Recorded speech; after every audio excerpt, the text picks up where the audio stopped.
All righty, we're finally on here live, a little late, but we're here. As usual, I'm back with another random podcast. I seem to be doing this stuff.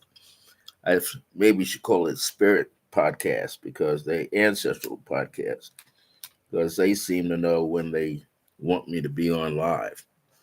So we're gonna spread our wings a bit. We're gonna talk about a variety of different things, such as affirmations and decrees. When I was on the other evening, I forgot to put that out there. And so we're going to do that first tonight, affirmations and decrees. And then I'm going to talk about some numerology. And also, we'll talk about uh, numerology in terms of addresses. Our address number for our house. Yeah, Holly. Our address for our house means a lot to us and it helps describe the types of people that are there. Well, the first thing though, I need to get off because when I get off of this podcast, I'm going to upload it into my Facebook profile page as well as my Circle of Grace One page on Facebook, as well as give a link on Instagram. So, one of the things I need to talk about first or mention first is that usually every Saturday I give a live in person meditation in a group format. We have anywhere from myself and two people to up to eight people, sometimes nine or more. But anyway, this Saturday, tomorrow, I won't be there at 2703 Broadbent Parkway, Northeast, Suite J, zip code 87107 in Albuquerque, New Mexico, for Resident Essentials Esoteric School of Metaphysics. However, I will be there the very first Saturday in December, which is December the 6th, 2025. I'm going to do my class from 11:30 a.m. to 12:30 p.m. Mountain Time, and it's only $10. So if anybody is out here still visiting relatives and friends because they were here for Thanksgiving or something like that, and you're still hanging out until you go back home to your home state, here and I will be teaching. So usually I'm there from 11:30 a.m. to 12:30 p.m. You get a solid 45 minutes of meditation and then sharing the experiences that we each had during the meditation. If I see something shift in your auric field, I'm going to tell you because I can see your aura in that light. Also, following that, because 11:30 to 12:30 is my Creative Pathwork meditation series. After that, at 1 p.m. to 3 p.m., hopefully we'll be done at 3 p.m. I'll be doing my annual event called, and I call it annual. We do it at least once a year there. It's called an Afternoon with Brother Francis. That's me. And what happens is we see people in a circle comfortably. Some people like to, lay on the floor. I suggest you sit in the chair. And the reason for that, there's a lot of energy rolling around in there in the circle and outside of the circle. I usually use some important sounds with my voice from an old back in the day, people would call it talking in tongues. Nowadays, people brighten it up and they call it light language. Okay, so we all got our own lightweight language. We all got our own guttural sounds, high pitched sounds, low tones, tenor tones that come through. Sometimes I'm singing a phrase. I don't know what I'm singing. I'm just repeating what I hear in my head here between my ears and within my body.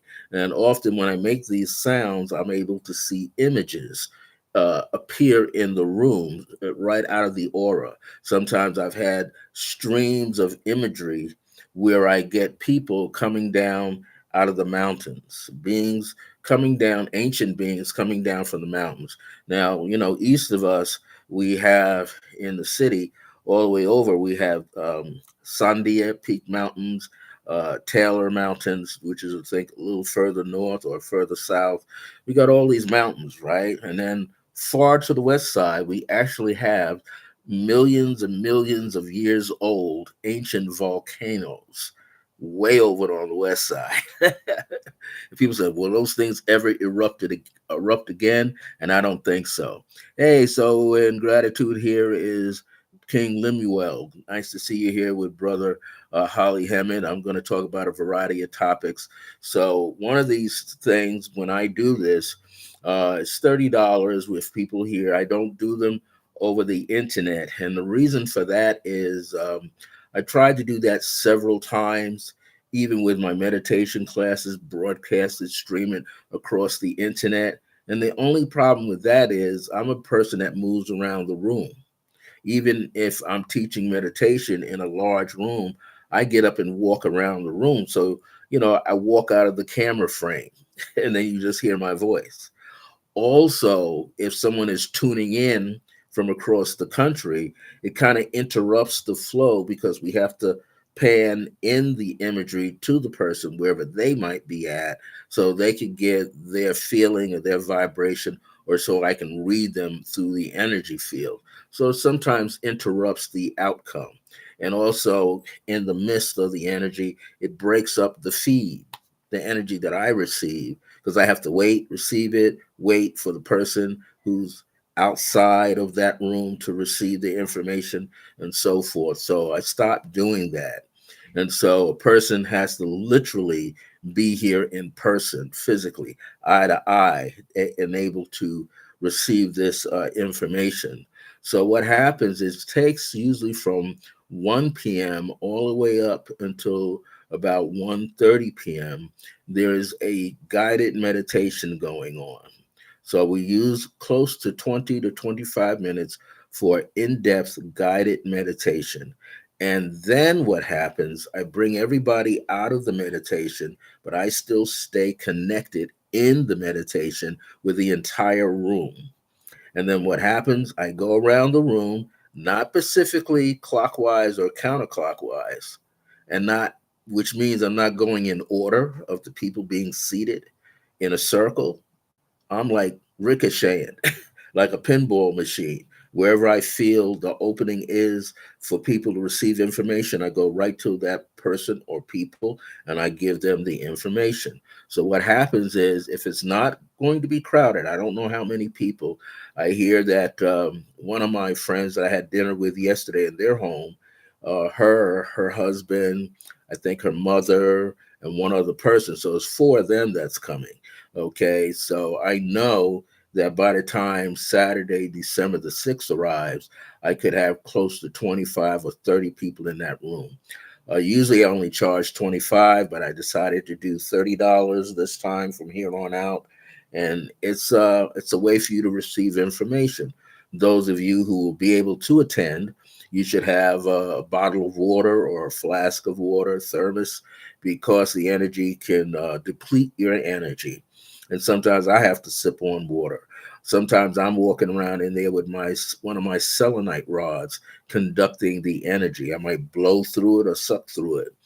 Either way, I'm moving the energy in the room. So this can be a very exciting time. It's toward this time in the year that it allows me to assist you in clarifying the direction you might be heading in 2026, whether it's your birthday time 2026 or whether, it's 6 months away or 3 months away, from your birthday. But it's going to give you some insight that you'll be able to work with. Now, again, if there's not a lot of people, if it's under 10 people, people get a chance to ask a question. Now, when there's a lot of people, it doesn't mean you can't ask any questions, but the flow, the energy is just kicking through and just flowing. So often it's better when I close down the circle that people can come to me and ask their specific question. And it just has to be literally one question because it's a lot of energy. And the way the room is set up, I have a hallway that's like the canal and allows me to walk down that canal into the outside of the circle and begin to raise that energy. It gives me an opportunity to bring forth information from my ancestors that travel with me and my various high level spiritual guides, such as Akhenaten and Nefertiti, come together. And now I have some more hybrid children energy. I have nature energy from nature that will come speak to me and give me this information. I will also get information from various ancestral deities. So when the time is right, the person or people present receive that information. That's for Saturday, a week from tomorrow, December the 6th. The fee will be $30 per person. It starts at 1 p.m. and hopefully we are done by 3 p.m. Which means when I say hopefully, sometimes it goes a little longer.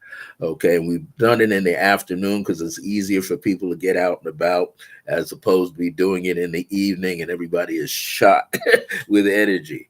So this is that, golden time, that golden opportunity.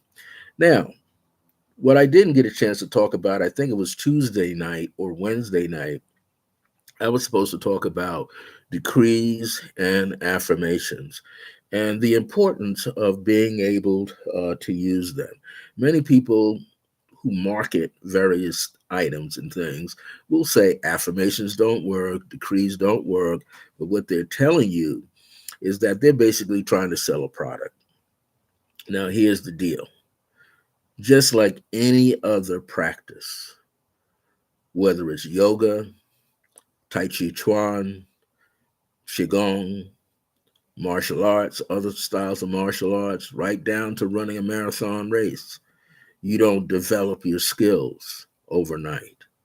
These things take time to develop because your level of consciousness at that time when you arrive must change over time. So if you're expecting, let's say you begin to study affirmations or you begin to study decrees, you might think, oh, wow, this is going to take a long time for me to get strong. Well, it's supposed to.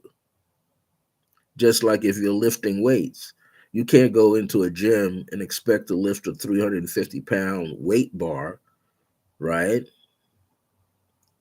Overnight, first time around. Why? You crack your back, extend your spinal column and your shoulders, your joints. Anything can happen to you.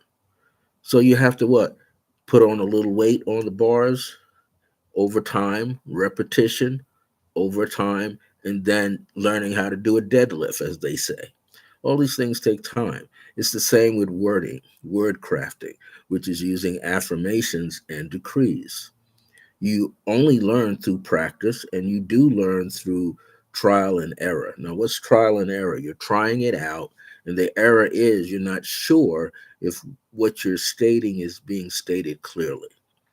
So people have to learn that they have to develop the way that they put their words together along with the intention that they have in their mind that they're getting ready to put out.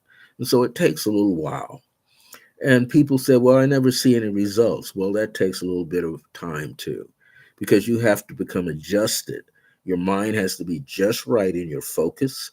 Your emotions must be clear. Your mind has to be clear. You can't be thinking about anything else but the intention itself. And you can't always be looking for what you think the outcome should be. Now, one of the things about an affirmation is a declaration, it is a statement of something that you are talking about that you know is absolutely true. That's the most important thing. An affirmation is a truth statement. So you already know it's true. That's why you're stating it. And that's how you begin to develop your muscles using affirmations. Because if you're stating something that's already true, something that you already know about, that you're familiar with, that you understand, then it's easier to make the declaration or the statement known as an affirmation. Now, what about the word affirm? When you say, I affirm this to be true, means you're making it firm inside yourself. There's no variables. You don't doubt yourself. You don't doubt anything that you're describing or speaking upon. So that's what strengthens your words, it strengthens your experience and the building up of energy to be able to receive that information. So an affirmation is a spoken intention. That's what it is a spoken intention. When you have an intention, you intend that what you're describing is actually happening. But what's important, you're making sure that what you are stating is happening right now. Now, here's a thing that goes along with that. When people think about writing out an affirmation, verbalizing that affirmation, or just speaking it out loud, one of the things that people have to develop in their level of understanding is that you have to be certain about what you're speaking on. It's just like, let's say you have two people in a debate. Now, some people like to mislead the audience as well as their opposition, their opponent. Other people like to speak very directly to their opponent as well as the audience at the same time.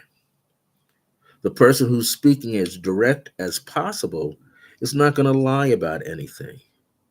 They're telling you directly what they have in mind and what they have in their heart and what they want to share and that they feel is truth. They're not going to have any variables. So they're not going to bounce all over the place. Where sometimes a debater wants to be more argumentative, wants to stir up stuff. So they'll start pulling things from different sources that may make sense or may not make sense. But it's designed to stir you up emotionally so that you're not clear mentally. So when a person is using an affirmation, in the beginning, it's very important to kind of leave your emotional energy out of it and just state clearly in the present moment. Describe what's in your mind in the present moment.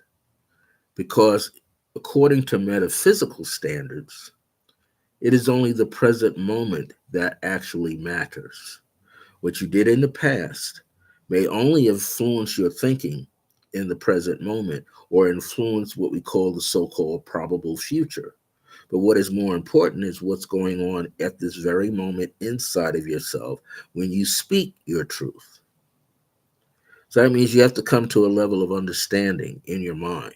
You don't have to have a complete um, period at the end of your sentence, but it must go in that direction of now. So let's say you might say, I affirm that I had a pleasurable experience every day this week so far. Emotionally, eventually, after you state that, repeat it over to yourself in your mind and then feel the words, the energy in the words, you can definitely begin to do what? Agree with that because it feels right. That's what you're stating with an affirmation. Now, what about a decree? A decree, just like in my book, Decree and It Shall Be, Speak as I Am, you're making a declaration that leaves no room for doubt. No doubt in your mind for speaking it, and no doubt in the recipient's mind for receiving it. That means every energy behind every word. Every word is like a step, it's like a nail, and you're energetically, emotions and mind coming together like a hammer, putting that nail in its place so that it is solidly rooted. A decree is the same way. You don't have any doubt in your mind when you thought about it. You don't have any doubt while you're speaking it. And you definitely don't have any doubt when you're done speaking it. And you are decreeing it right in the present moment. What is unique is that decree is also an intentional prayer, an intentional statement. Like what it is what it is. There's no changes. So these are the things you have to be familiar with when it comes to speaking an affirmation and then a decree. Also, when you're speaking a decree, there are three letters that should be implemented usually up front. Those three letters form two words. First one in the first person is I, the ninth letter of the alphabet. I.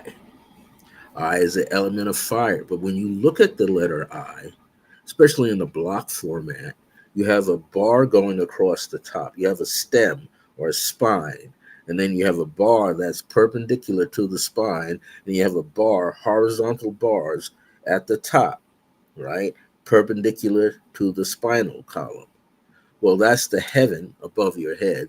The spine is the rest of your body, head, neck, torso, limbs, and feet.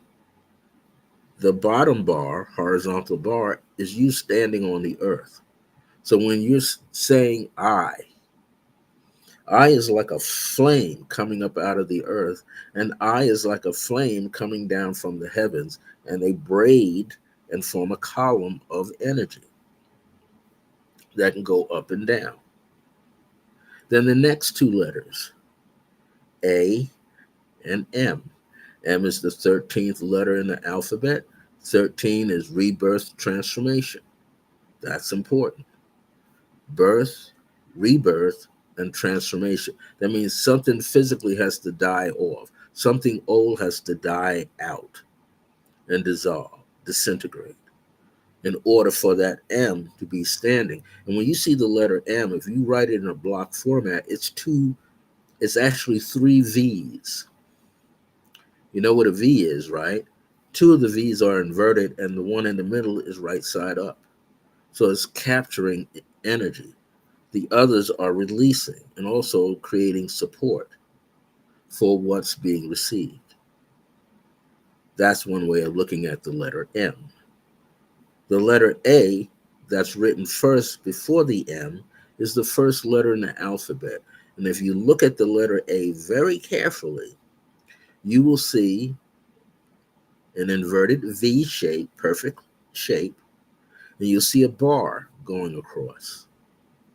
Now, if you were to create a bar that would hold the two stems together, you would have the alchemical symbol for air. And what is air good for? Sending thought waves, sending electrical thought waves, sending electricity, carrying out a bandwidth. So the element of air is necessary for communication to take place. Now, if you took that bar out and left the middle bar out and left the bottom bar attaching the two stems together, you would have an alchemical symbol for fire. And fire represents spirit, it represents an infinite spirit, it represents intuitive energy, or just a sense of knowing. I always like to say, allow yourself to get into it, to be a part of the message itself. So, the letter A is housing many things: two triangles, air symbol, fire symbol. And air and fire complement each other, they don't put each other out. Fire can warm up air, air can fan the flames, spread the fire. So, now you have I am. I am. If you reverse the letters MA, you have the shortcut for mother or mom or ma'am. Okay, but we say ma, ma. We're talking about mother. We're expressing our feelings toward mother, and we're seeing the goddess energy beginning to flush out the negative female energy. What is the negative female energy? That's when women are following the lies of men who are willing to do their bidding, willing to lie for them, to create chaotic situations. But the true woman creates no chaotic situations. The true woman brings healing into a chaotic situation. This is what we need to understand. Now, people might say, okay, well, how can you explain that metaphysically or in the cult? I don't have to. I'm just telling you what's there. If you observe it, if you look at it very, very closely, you will see the letters begin to speak to you. So, in using a decree, it's good to implement those three letters. If you want to use numerology, the so-called modern Pythagorean system or the Moorish Pythagorean system, then what you have is the letter nine, ninth letter, which is I, plus 1, which is the letter A, Aleph, which is 10, plus 13, that's 23. And that's the royal star of the lion, as it's called. So this means the royal star, you're going to shine when you express I am before you state your decree, because you need that. That's a key of importance. When you say I am, you're unlocking the door to divinity. You're unlocking the door to the divine presence of women in your life, the mother energy, the Gaia or Gia energy, as it's called, Sophia energy, as it's called, greater wisdom. It's like I mentioned before in the other time I was on earlier this week. When people go to college or university and they graduate, what do people often ask? What is the alma mater that you attended? Mater, Mater, is womb. Mater is the womb of the mother. Who carried you? Who allowed you to matriculate all this knowledge into so many credits?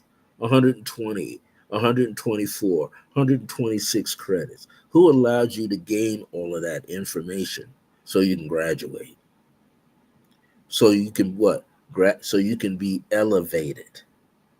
To graduate something is to elevate something. A grad is a person who has been elevated through knowledge that they have studied, through the wisdom gained from that study, and then the level of understanding that they have. So when you hear those three words, knowledge, wisdom, and understanding, if you don't have either one, you falter in your communication, in your level of understanding. So this is highly important. It's very, very important for all people to realize. The I am is a key that unlocks the door to the decree as well as the affirmation. So when we decree something, we are igniting it with the flame of spirit, a divine fiat. We are capturing that divine seed, that divine womb, and putting them together and what? Creating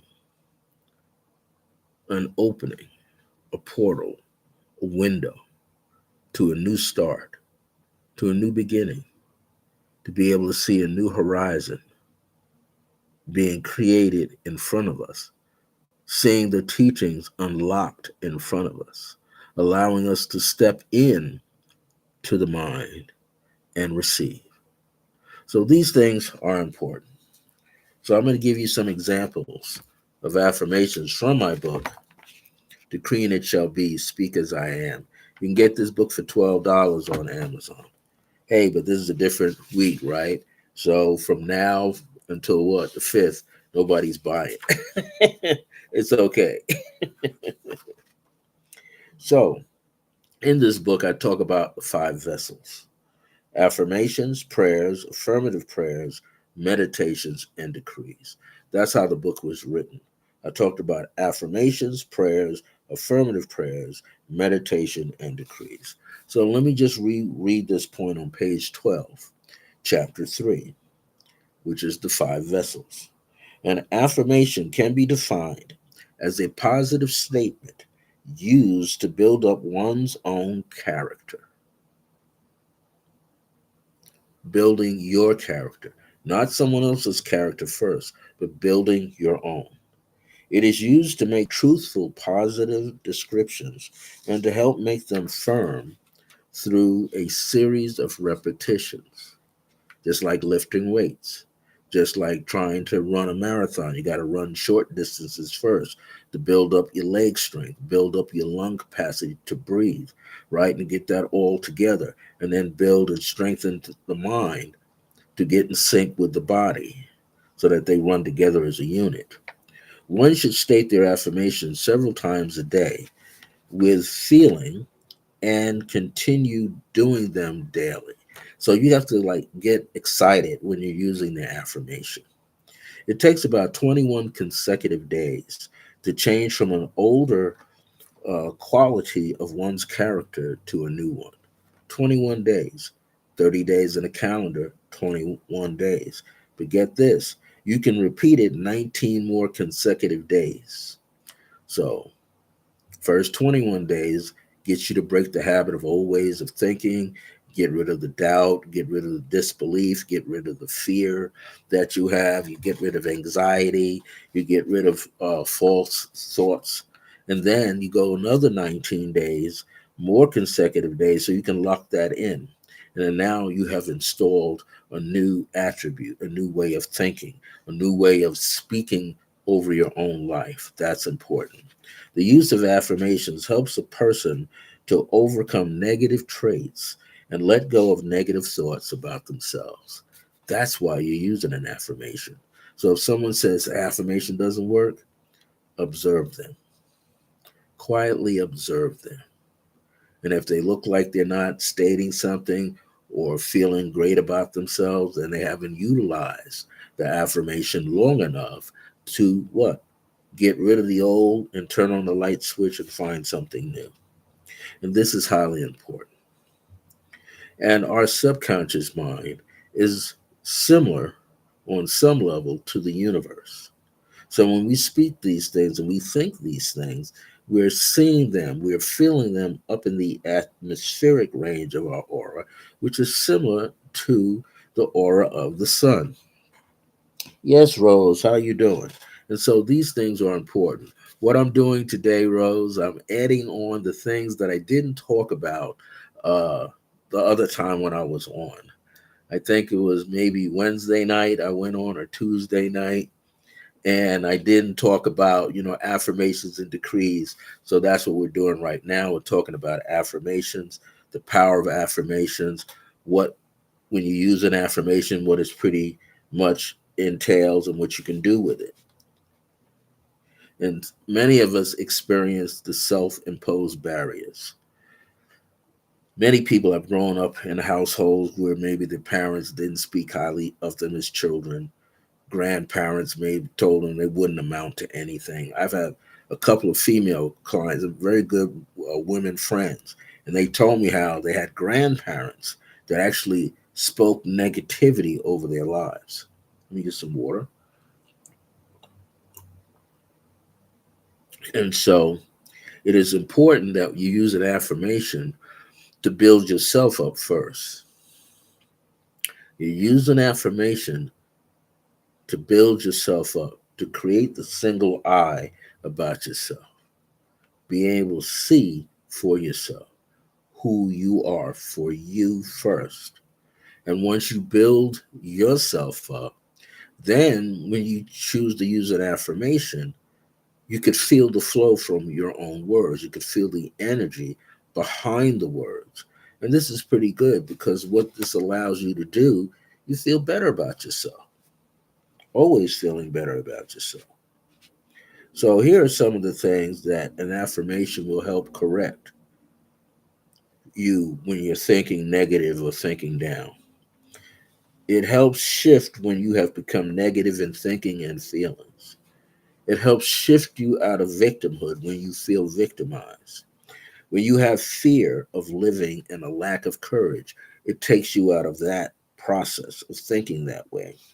If you have low self esteem and lack self confidence, it helps turn it around. This is the use of an affirmation. If you feel disconnected and powerless, it will connect you back to the source of yourself. That means divine source. And it gives you the power to reconnect. And then, if you feel disconnected from divine source, known as God to you, or Mother Goddess energy, or Father God energy, it erases that and puts you right back in touch. So it builds a bridge. Your words build a bridge to the divine that's happening right now. Now, reason also for coming on here and talking about this, because in the last few days, people were saying, well, there was a portal that was open, and the portal is now closed. And while I was out today, I was thinking, is that actually true that the portal is closed? And the message I got from my higher self is, if you believe the portal is closed, then it's closed. If you believe that the portal is open, then it's open. So guess what? Both can be answered with a yes and make sense. So if I say the portal's not open, you say the portal is open, we're both right according to our level of understanding. How much knowledge have we accumulated? How much do we actually understand? And how much have we put into motion during the process of contemplating whether the door was open or closed? So both people can be right. And how could they be right? Depending on their experience of being where there's a vortex or a portal and something opened up. And all this is really about is timeline shifting. You can shift your timeline if you are strong in your language when you speak about yourself. You can shift a timeline if your decrees are strong enough where the intention is strong and clear. Because when you state a decree, you got to let go of the words once you say it. When you make an affirmation, you got to let go of the words once you say it.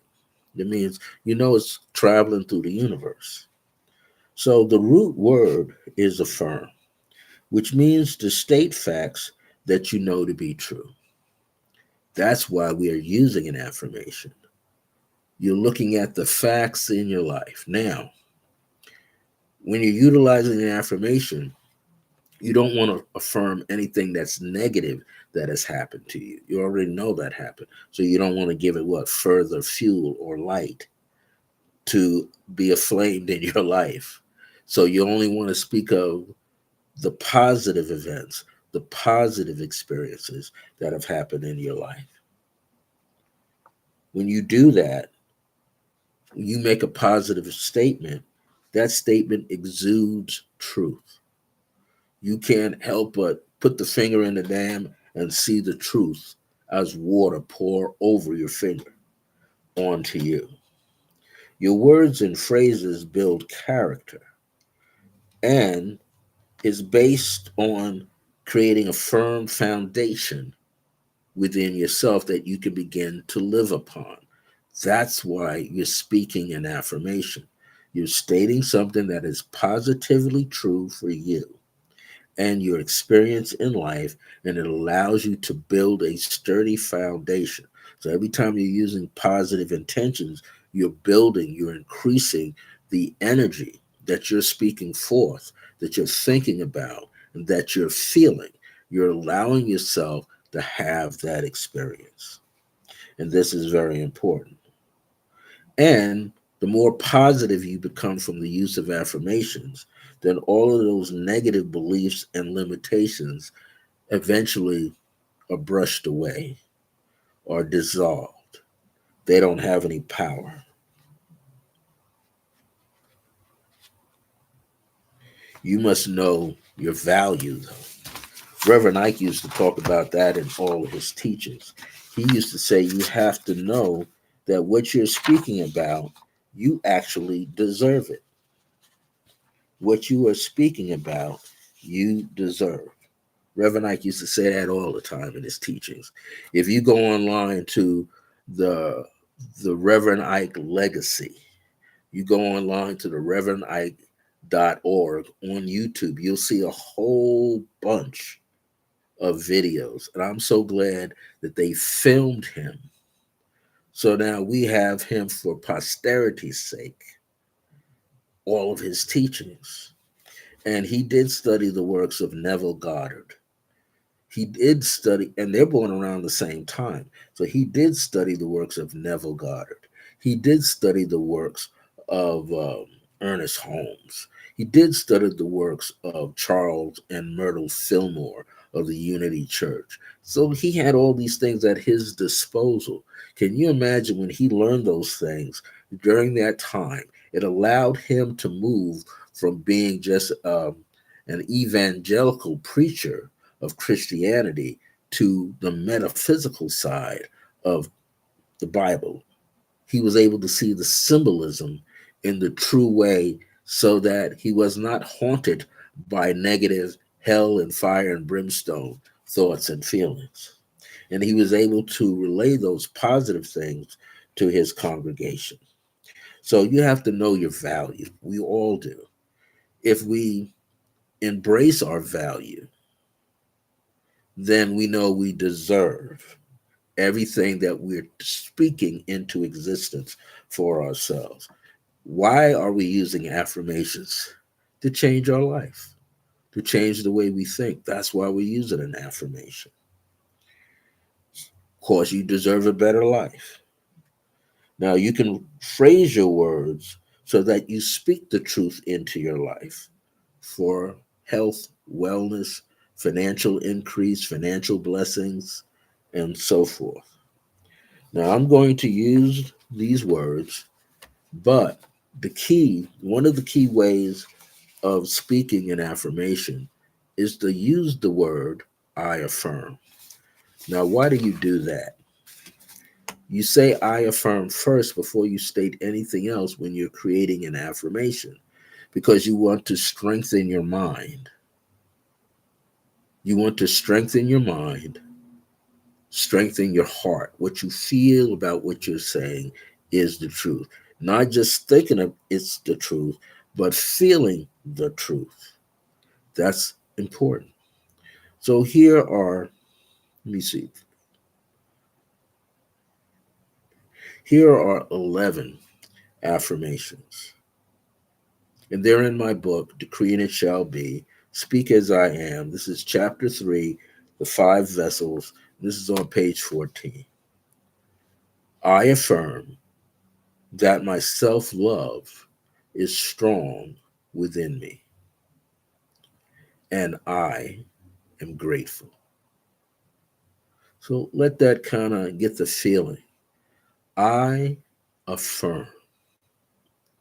You want to feel that when you're stating I affirm, you're very certain that in your mind and in your voice, you're speaking a phrase, a word that you know that fits you.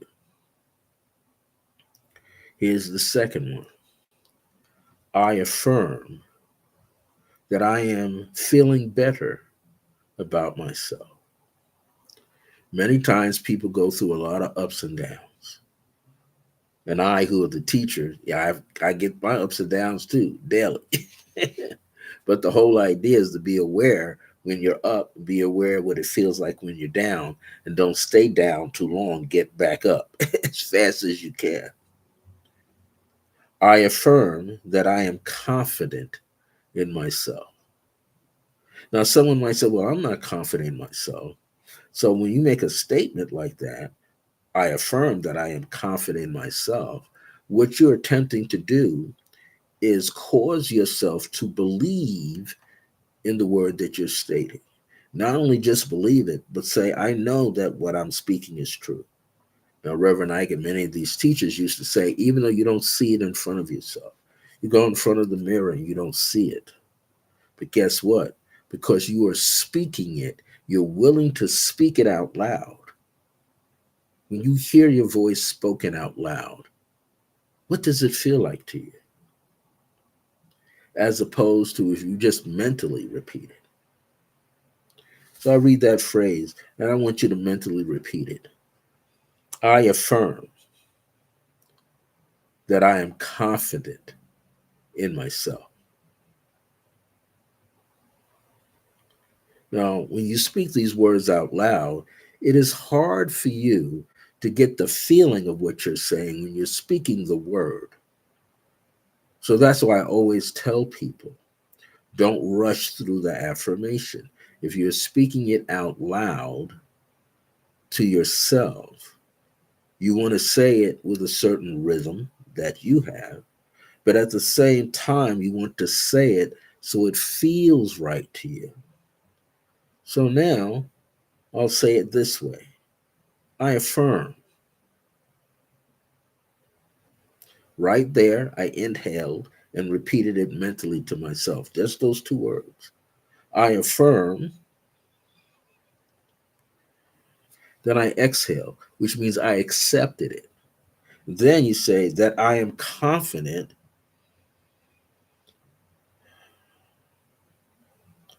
You're exhaling and you're accepting, you're embracing that. I am confident in myself.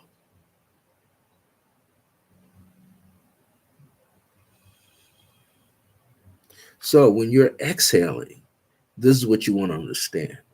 When you speak these words and you exhale, you are embracing what you just stated, what you just put into the ethers about yourself.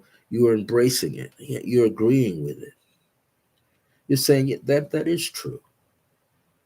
I feel better now. Here's the next phrase. I affirm I am a person of value, know my self-worth, and worthy of the best in life. Now, I said in the previous page, it's important. It was on page 13. You have to know your own value. And then you have to remind yourself that you deserve something better. Because if you don't think you deserve it, then hey, you're going to give it away if you don't think you deserve it. So you have to, that's something we have to tell ourselves all the time. We have to tell ourselves all the time that we do matter, Matter. We matter because we come from the womb called mater, Mater. We come from a mother. And mother is the one that actually, mother is the one that actually, mother is the one that actually gives you value. See, if the mother can tell the child how valuable they are to themselves and what they deserve. If mothers and fathers can come together to their little children and whisper in their ear who they are, tell them face to face who they are, embrace them after they do something fabulous that instills in them that they're doing the right thing for themselves, that they have value, that they know that they're good at what they do. They might have some falters here and there. They might trip here or there. Everybody does. They might have some difficulties. Everybody does. But when you're instilling in the child that they have value and that they deserve the best for themselves, and that they can create that value for themselves, and they can create what they deserve as the best for themselves, then what? They're a lot stronger in presenting themselves to others. So here's another affirmation. I affirm I am emotionally and mentally strong with good self esteem and feel self empowered. It just said the child has to do what? Understand their value, understand what they deserve, and they're embracing it, empowering themselves. I affirm that I am healthy and always take care of myself in every way. Another one says, I affirm that I am safe, sound, and secure. I enjoy my life. I affirm that I have absolute faith in myself to succeed in all endeavors. That means every purpose, every idea that you have, every plan, it came to you because you can make it happen. That's why you received it. That's why you got the idea. Now it's going to start to work through you because it's working on you.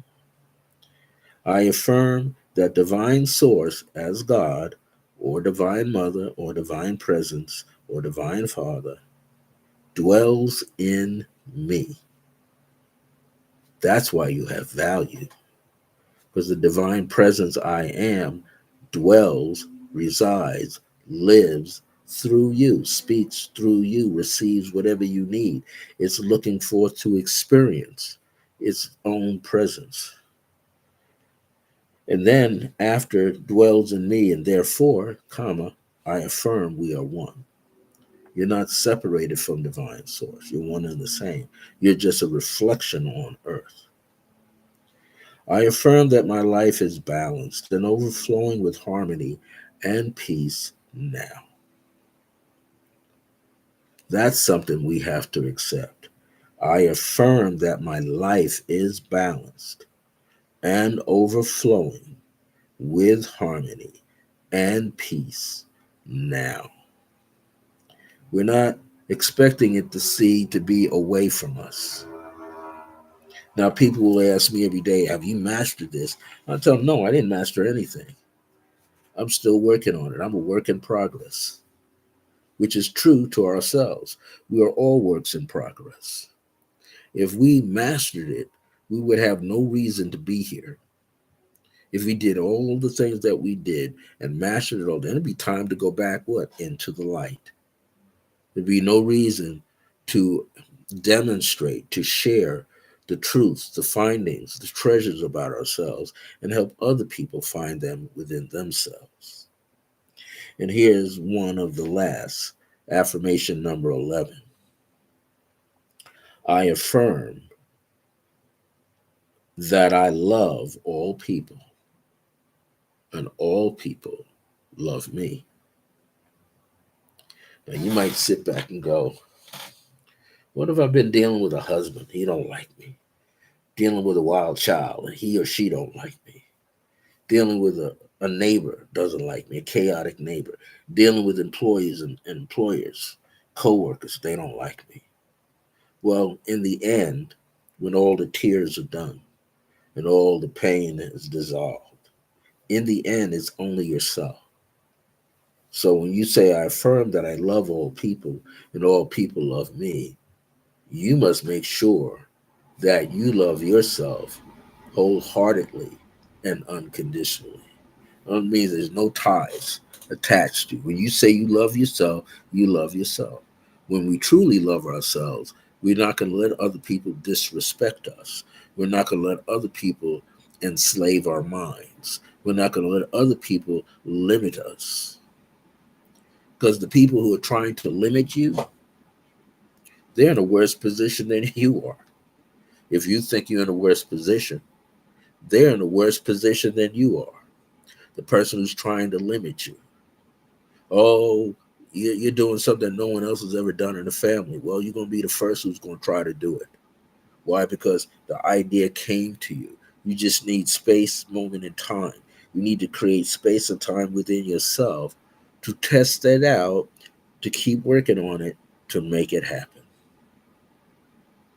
It's like those people have those inventions or have those businesses, and they wind up there in front of Damon Dash and all these other people on Shark Tank, right? And what are the people doing on Shark Tank who are on the chairs? They're testing your resilience. They're testing your value. They're testing on whether you know you deserve the best or not. So if you let them come in and invest in your business and they just want 2%, 3%, 5%, you got to really think of it. And guess what? You're now not just working for yourself, you're working for those investors too. Investors are pushing you. And usually when someone invests in you, sometimes they want to tell you how it's supposed to go. Many times people go before those people on Shark Tank. And if they really watch the show before they go on, they realize those people can take a less percentage.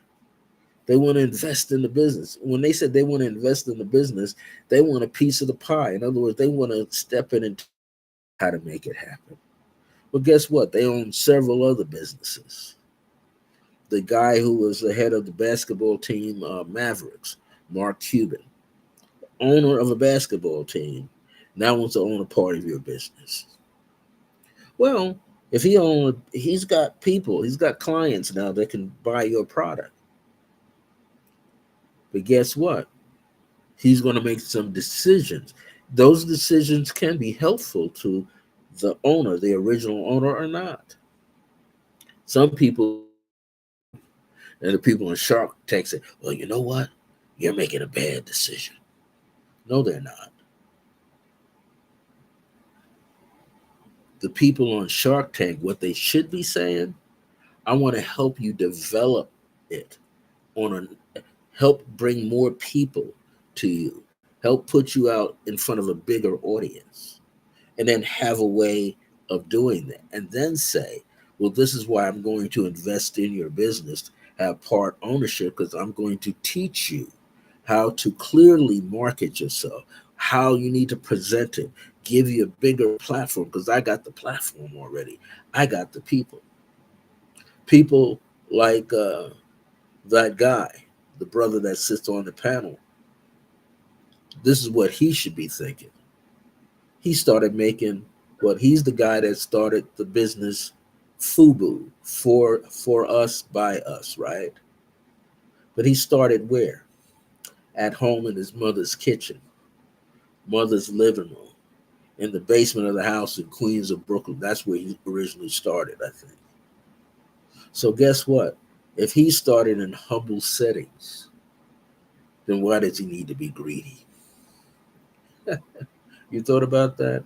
A person who started in humble settings is now a multimillionaire, investing, being on Shark Tank, wanting to invest in someone else's business, and failing to understand or failing to remember that they once started in humble beginnings. That's how a person knows that they don't have to be on there. I think the youngest person on there was probably 8. A very young Moorish African American sister on there. I think she was dealing with honey or something like that. She had a very product. She got her products in the stores. But here's the kicker: they want everything from everybody. They forget that people have a dream, just like they had a dream. Now, Shark Tank people, remember, you had a dream and you became successful, one dream after the next. Instead of taking over somebody's business, teach them the tools so that they can get better. Introduce them to people so that they can get better. Don't take away their value. Don't take away what they deserve. Help them. Because one day you're up here, you can trip and be down here. Roll right downhill past them while they're going up. So don't send this out to them. Many of us have prayers. One of my cousins brought a thing to my attention. And what he brought to my attention is every one of us on the planet, we are the results of our ancestors' prayers. I started to think about that. Ancestors in the light, mom, dad, their aunts and uncles, my aunts and uncles, their siblings, their parents, when they prayed, they weren't just praying for themselves.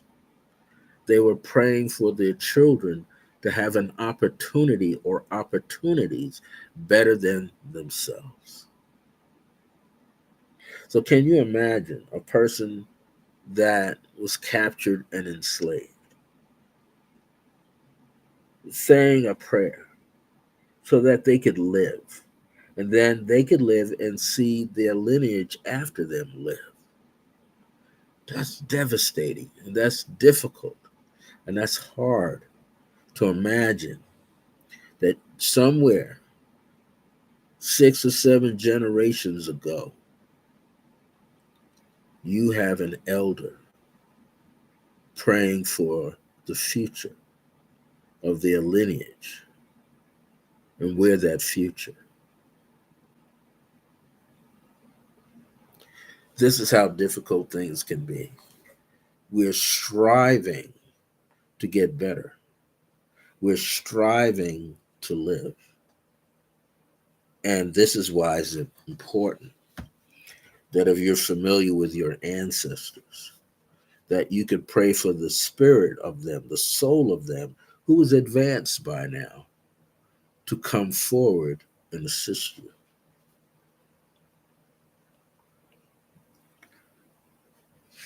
And talked about in this book many things.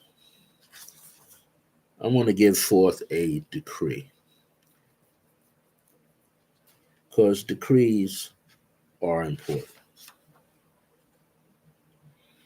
Meditation is important, but decrees are significantly important for us to be able to work with. And just like an affirmation, you can stick an affirmation on anything: finances, wellness, spiritual wellness. If you have my book, you will see the different samples that I brought forward. And again, I'm going to, at some point, I don't want to forget, I want to give you an opportunity through a creative pathwork meditation, which is 002. That was set in 1996 or 1997, an opportunity to meet your higher self. Because that's what this is all about. Let me talk a little bit about a decree. A decree is our direct calling. It's like a gigantic key. It's like a ramming rod. You're going to break down the portal door and you're going to come in. It is a command that is given to the ethers that you find yourself in to bring forward that which you need to know. There's no doubt in your mind that what you're saying is the absolute truth because you already have a foundation in place built up from your affirmations. And I'm going to read some decrees straight from my book, but I want you to understand that tonight is about changing, just not changing me, but helping you change too, where you can feel your own value, your self-worth, what you deserve. A decree is used because we are bringing forth the presence of I am. When we bring forth the presence of I am, we are coming solid in our thinking, in our intentions, in our feelings, and that we know that what we're saying is the absolute truth. And there's no doubt. So when we're stating, we want to feel. And what's important is that we're coming through the center of our own being. I always like to say that we have a divine nature in action. That's our DNA, a divine nature in action, where we are the observer and creator of our own dreams and visions. Now, those thoughts right there have been somehow yanked away from us. In order to get back into the flow, we have to utilize our remembrance factor because remembrance is the key to remembering our divinity. Remembrance is the key to understanding our divinity. The beauty of a decree is there's no reservation. We're not holding anything back. We're not doubting anything that we're saying. See, the affirmation is you're speaking a truth that you already know exists. When you speak a decree, there's no doubt in your mind that what you're saying is on point, that what you're saying is going to uplift, raise up the curtain. It's going to part the waves. It's going to, whatever you're speaking over your own life first and foremost. So don't let anybody tell you, oh, you being self-centered, you being egotistical, you're not supposed to do that. Well, if you let somebody else do it, you don't know what they're thinking. If that person's angry, high as a kite, drunk, has other addictions going on, like sexual addictions and everything, all that negative energy that they have, you let them speak that, it's embedded in their words, that's going to get in your life too. That's why it's important that you learn to write your own affirmations. You learn to write your own prayers. You learn to write your own affirmative prayers, putting the two together. You learn how to eventually create a meditation. You learn how to then put the capstone on, which is the decree.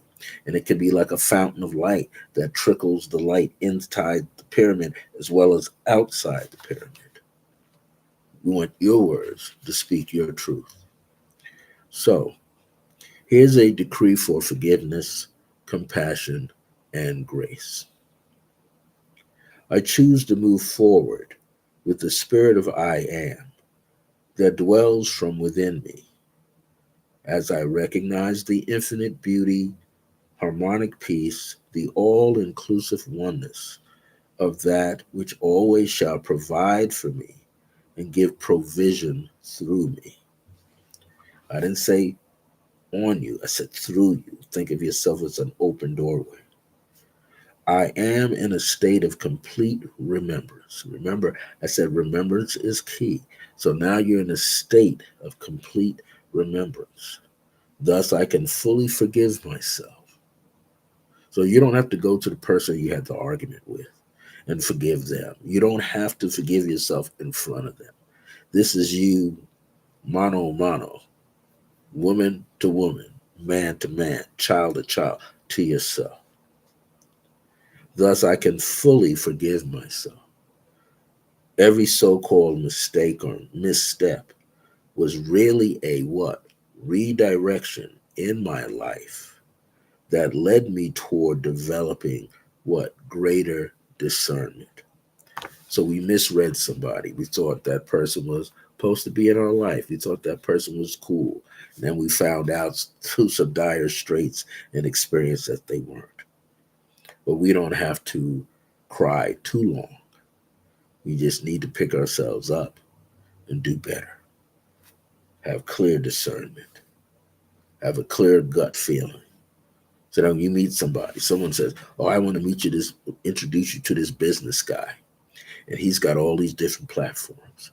What you want to do is start reading the person who's telling you that because they don't know everything about the person they're trying to put you in touch with. And for all you know, you might detect that, hey, actually the person he's talking about is his partner. And now he wants to bring the partner into this deal. And next thing you know, partners double dipping. So you learn, I learned from our experiences, our mistakes. You see the word mistakes, but if you split it, it's a mistake, a misaction that we made, an error in taking a wrong turn.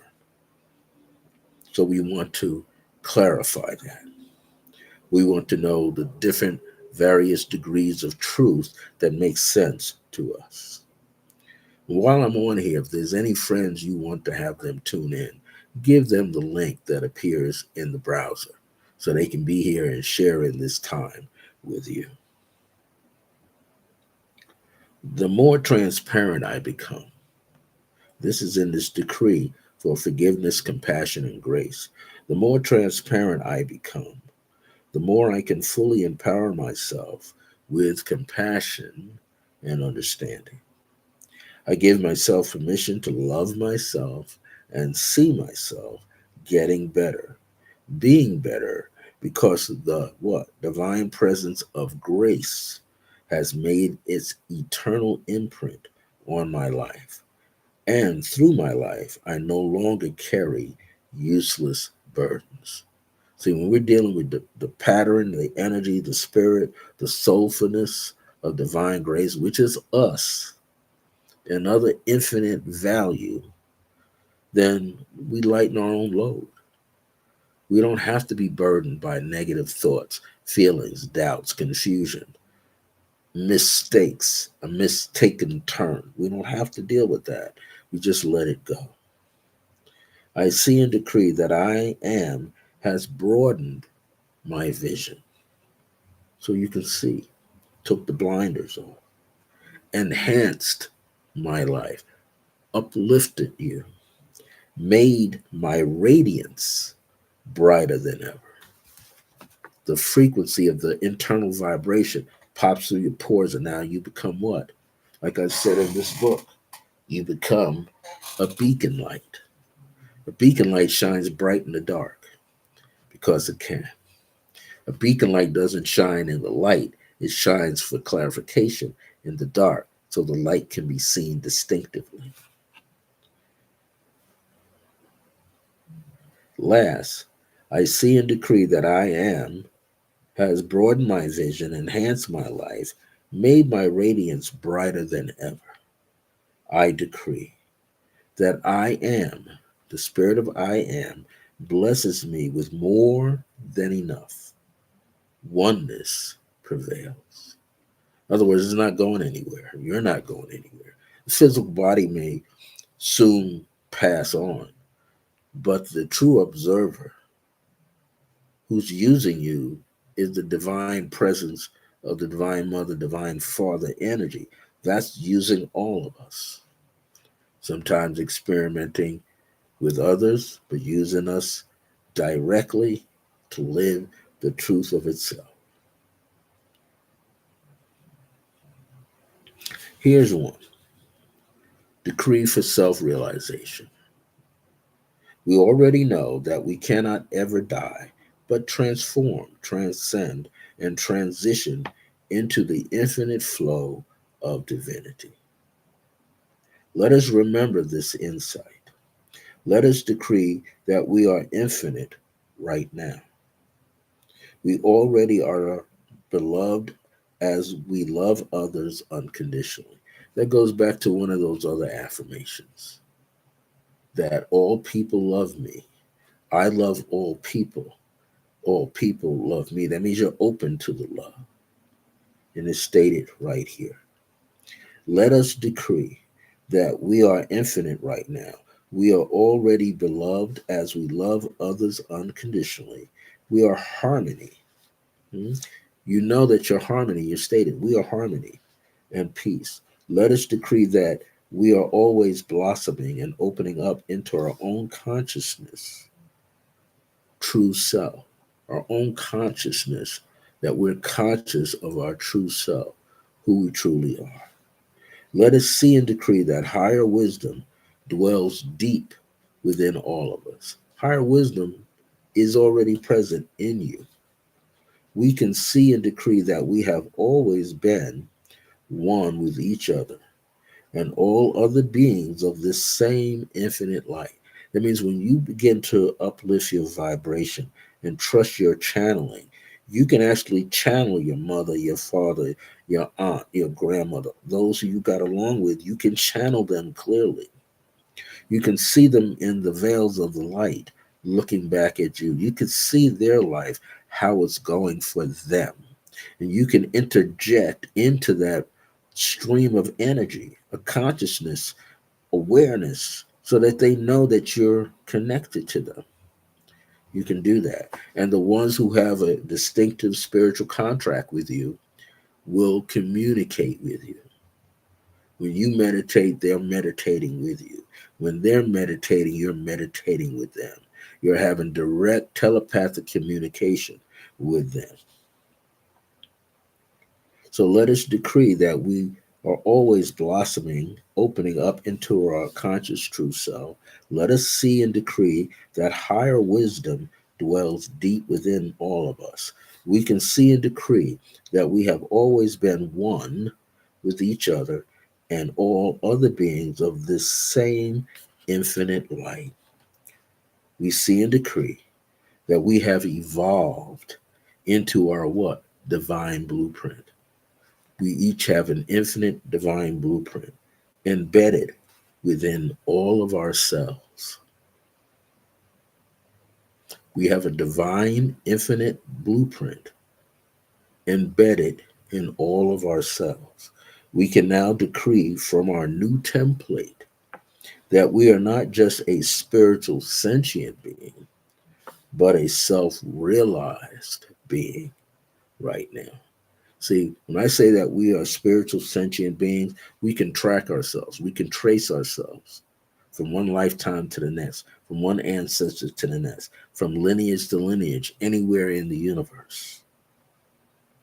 But instead of just being a sentient being, we can realize that we are self-realized. In other words, you are the reflection of the higher self, is the reflection of your I am presence on earth, anywhere in the galaxy.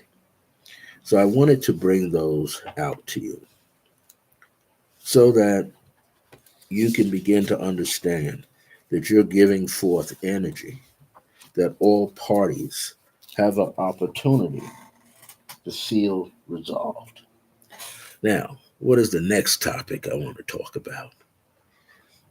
And you can come back and replay this because this is live broadcast. But one of the things I wanted to talk about is numerology and addresses. Numerology and addresses. But this is important. Specifically, the address on the building, whether it's a house or an apartment building, the main address. That main address number will tell you something about all the people behind those closed doors. Isn't that unique? That you can check in and comprehend a whole bunch of people. They may share similar birth dates or astrological sun signs, which is one of the best ways to do it, and the numerical day or calendar day that a person is born on. So you can begin to see that. So let's say you live in a house and the house number is 1335. Well, automatically you're going to add it up, right? 1 plus 3 is 7 plus 5 is 12. 1 plus 2 is 3. So here's how you could see it though. We get it to one single digit. It's a 3. So everybody in the house that where they live and the house adds to 3 means that it could be Sagittarian people there because it's Jupiter. It could be people born in the third month, which could be first Pisces followed by Aries, or born in the 12th month, people born under the sign of first Sagittarius followed by Capricorn. Now, here's something you could play with. The address 1335. 1 and 3 is 13. That's a Scorpio vibration, a number of rebirth and transition and transformation. That's what could be there in that house. The number 1, Leo. Leo personalities attract Aquarian vibrations. So Leos and Aquarius get along well in a house marked 1335. Then you got 3 plus 5, which is 8. Or let me do it this way, 3 plus 3 is 6. Master number in there. People are teachers, but also can have big egos. So we got 1, and then 13, and then 33, then 35, right? 35 is an 8. So people in that house marked on the outside 1335 will have some Capricorn people in that house. We'll have some elders or Capricorns with an elder thought process, have a lot of wisdom in that house.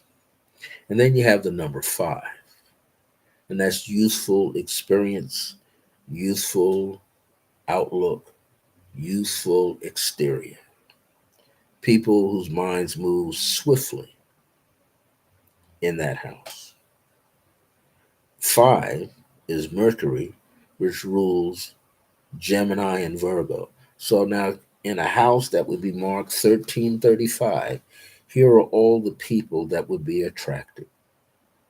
Leos, 1 plus 3 is 4. Aquarius, 4 plus 3 is 7. Pisces would be there, would acclimate well. And then 3 plus 5 is 8.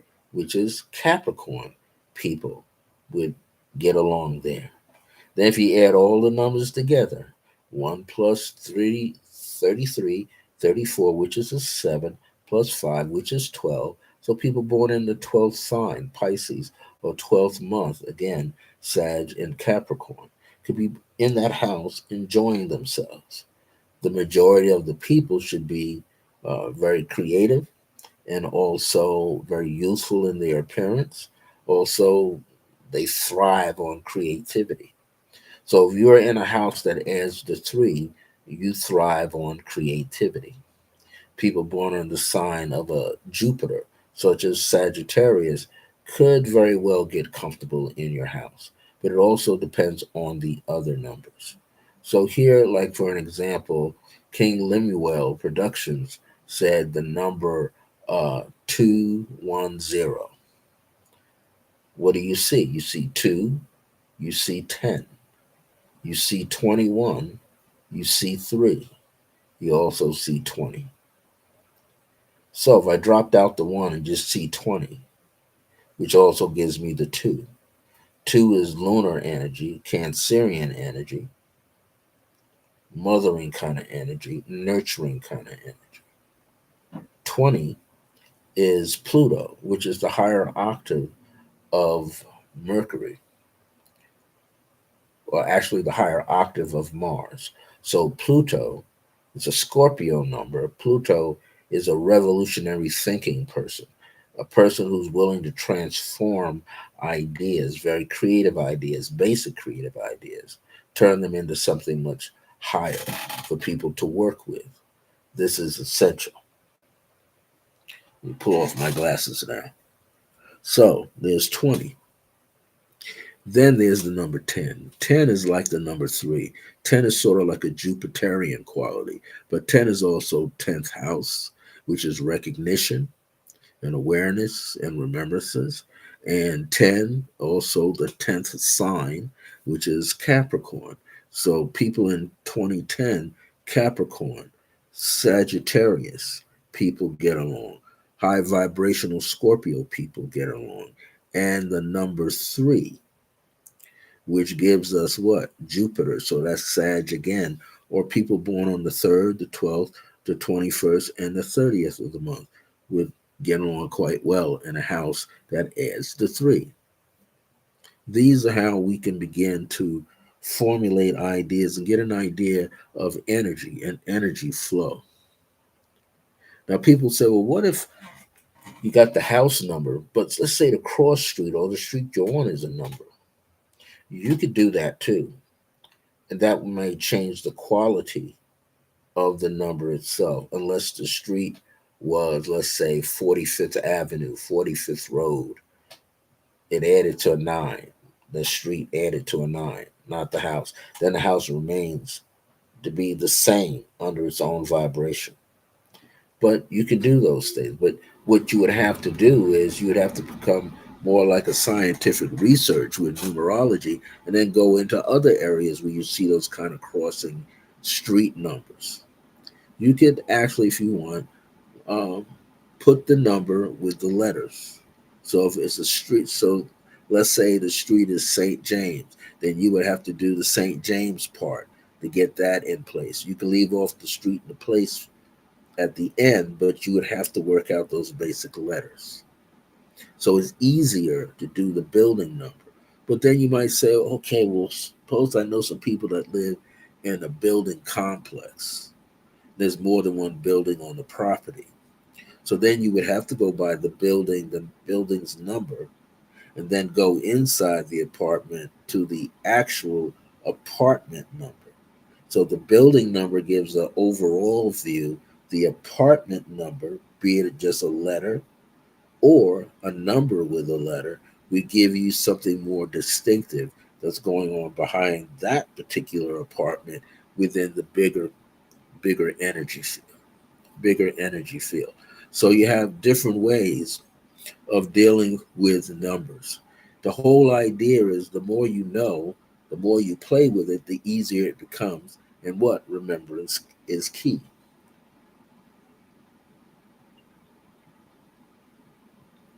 So you always want to play with it. And then you can let gemstone energies come in if you want. So let me just briefly go over the numbers 1 to 9.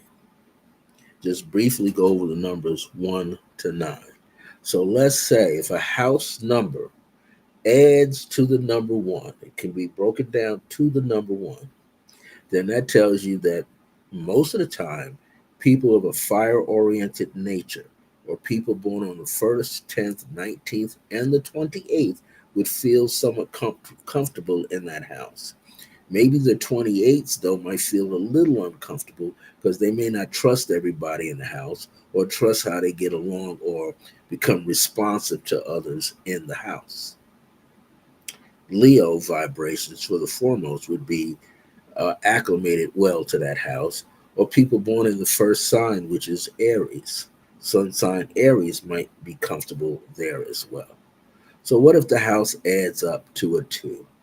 2 is a lunar force energy. Two people could get along there as well as number 1 people could get along there.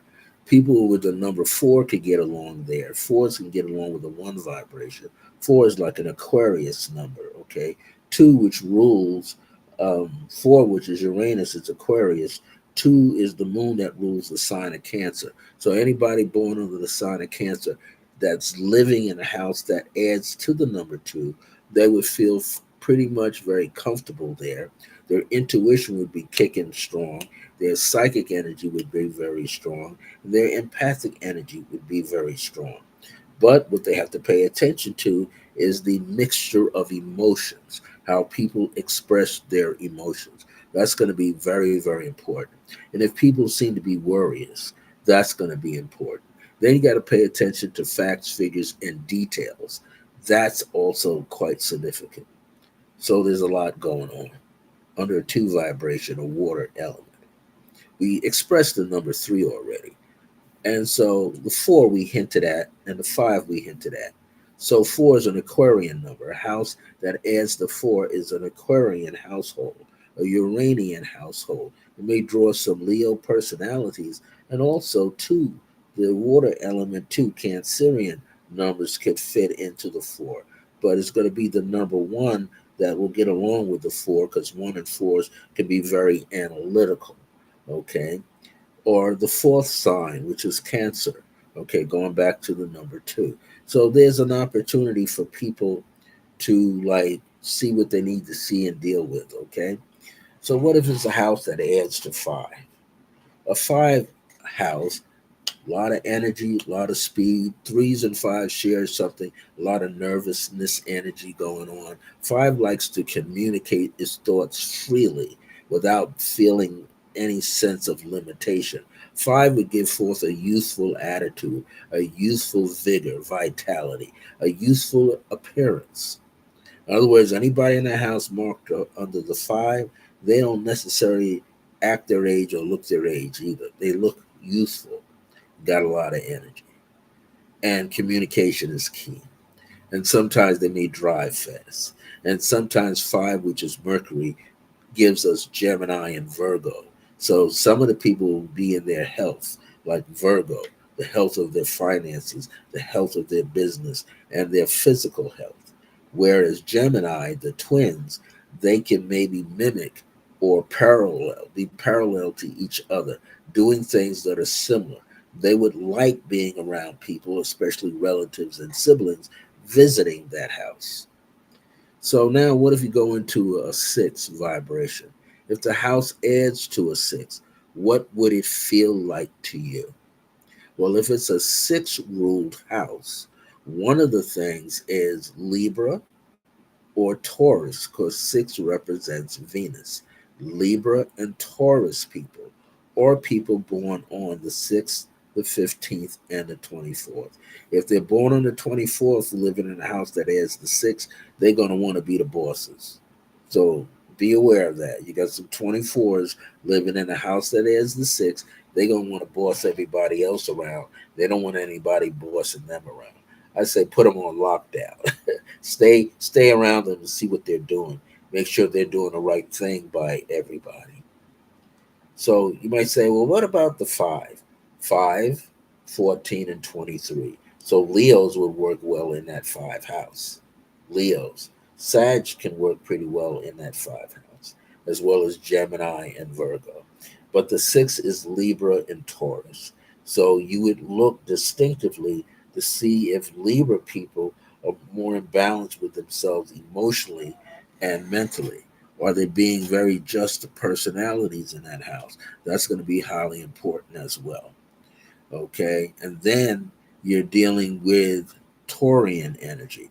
Taurian likes a little degree of luxury in their house, but it could be from places that are very distinct, that have a cultural influence to it.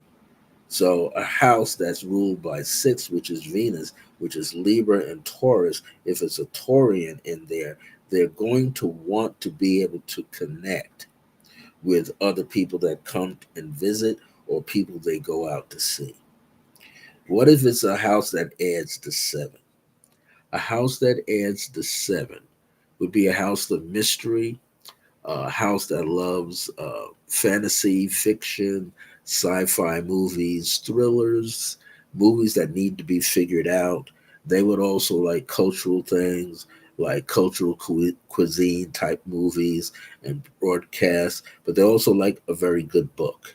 Seven's like a good book, and anything that opens the door to the occult world, spiritual world, metaphysical world, wellness and healing world. That would be very important to people who are having a house that adds the 7. Also, a house that adds the 4, 7, and 8 are the old soul personalities. They have been around the horn before. They've been in this world before. They're starting to remember lots of other worlds that they have a connection to. So 7 is 7, 16, and 25. 7 is a Neptune quality. It draws in a lunar quality, which is the number 2, 11, 20, and 29. Draws in the number 7, draws itself, but it also draws into number 4, which is 4, 13, 4, 13, 22, and 31. And here's something that you need to know: 4 and 7 are connected. 4 times 4 is 16. 1 plus 6 is 7. 7 times 7 is 49. 4 plus 9 is 13. 1 plus 3 is 4. So they have that connection. And ones and eights have their own connection. 8 times 8 is what? 64. 6 plus 4 is 10. Plus, breaking it down is a 1. There's the 1 around. So sometimes you can play with numbers like this. Like 5 squared is 25, which is 7. So 5 has connection to 7. So 8 is an old soul quality. It's Saturn, which rules Capricorn. And you'll find that the 8s know a great deal about people and life. They are like the number 7 and the 4. They are very much into observation and different levels or different forms of science and application, be it math, be it in the medical field, be it in electronics. Some part of them can read those things quite well. You could throw at probably an astrological chart in front of a 7, a 4, and an 8, and they could interpret it pretty accurately without knowing that much about astrology. Then you have the number 8 produces 8, 17, and 26. So those numbers are relative and connected to the Saturn vibration. The 17 puts you more like in the Aquarian nature, and 26 puts you very much into the 6. So you can capture Libra, you can capture Pisces, you can capture Cancer. There's a lot of ways that the 26 can go. And now we give the last number, 9. A house number that adds to 9 or has the 18 or 27 in it. 9 is Mars that rules Aries and Scorpio. So you would know that Aries and Scorpio people can live in that house. People who have the birthday numbers that add to 9, which is 18 and 27 and the 9 itself, or people who have the 6 and the 3 quality can live in a 9 house. Because 9 is like 3 times 3. 3 is an educational number. So it's all the systems of education, formal and informal, are connected to a house that adds the nine. Make some comments if you're here. Again, I'm thanking Holly Hemmett, who had passed through here, is probably still in here. King Lemuel Productions is here, and Rose Jefferson is here. Thank you for being here and joining. I didn't have a chance to send out an email because ancestors know when they want to do something. So not only are they talking to me, they're talking to you, and they're talking to other people equally as well. My guides in the spirit are talking to your guides in spirit. My higher self is talking to your higher self. So there's a whole lot that is going on.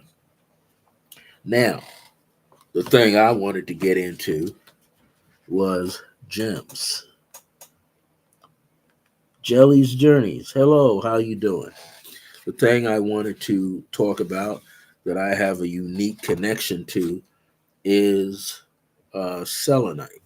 I've been a practitioner, student, and observer and a utilizer of selenite as far back as 1988 when I had my first dream about selenite coming and talking to me. And over the years, I learned how to work with selenite. I have tabulars, I have towers, I have in my bedroom, I have what I call the thigh bone, which is a thing that goes from, if I put it like this, goes from my elbow to my fingertip, probably a little bit more. It's like 14, 16 inches long. And if I put a flexible tape measure around it, it would probably come up to about 7 to 8 inches round. And it's a rough version. I don't move it around a lot because it plants a lot of seeds into my apartment. If I walk through barefoot, it could like get stuck. But one of the things you want to know about selenite, there's one behind me, right where my finger is pointing. That's a polished selenite that it was so well polished, it looks like the white of an eye, then the iris, then the pupil. If I bring it up close, it looks like you could look into an eyeball. And one of my students gave that to me about 3 years ago as a gift, birthday gift. She herself was Pisces, and I'm a Pisces, and I got that. So that's like the eye that's roaming around in my apartment here, watching everything. I have tabulars, as I say. I wrote a book called The Age of Remembrance, The Divine I Am Presence in Selenite. And this book has a guardian. It captured the image of a guardian. So I'm going to bring it up real close. You'll see two profile heads, and they're actually three profile heads. Here's one. It's let me go, eyebrow, eye, and a nose. Then you see the face fill itself out. We go this way. The face fills itself out. Eyebrow, eye, nose, upper lip, and lower lip, and a jaw. If you look closer, there's another large face in there. And if you look just right, this face that's here, the face that's here just turned itself and began to look at you. You'll see an eye right there. There's an eye, the cheekbone. Now the face is looking at you. There are other faces looking at you. Little nose, eye, eye bridge, eyebrow, mouth looking at you. But the most distinctive part is the guardian. The guardian that's looking at you. Light eyebrow, dark eyebrow, two eyes looking straight at you. Then you have the nose is right here. Then you have the mouth. Guardian is looking right at you. When I took this picture, wrote this book in 2020, when I took this picture, this book sells on Amazon for just $11. When I took this picture, I had no idea that the guardian was looking at me. Then when I took the picture with my phone and took a step back, I said, wow, he's in here looking at, he or she is watching. Well, I also do some channeling. If you ever become a member of vibe channeling. High vibe channeling is with Ray Heitman out of Missouri and a good friend of mine, Luis Suarez, out of, I think he's living now in Tempe, Florida, originally from Brooklyn, New York, and lived out here in Albuquerque, New Mexico for some 30 years. And then I met him, I guess, about 10 years before he moved to Florida. Well, anyway, I talk about this book is partially channeled, meaning the spirit of selenite has spoken to me. And often, yes, often I've spoken to two guardian spirits within the selenite that I have throughout my apartment. One is Salina, Salina. Sometimes she spells her name that way or places an H at the end. And her male partner is Attila. And Attila likes the way he likes to say it, is Ateelah or Atila or Attilah.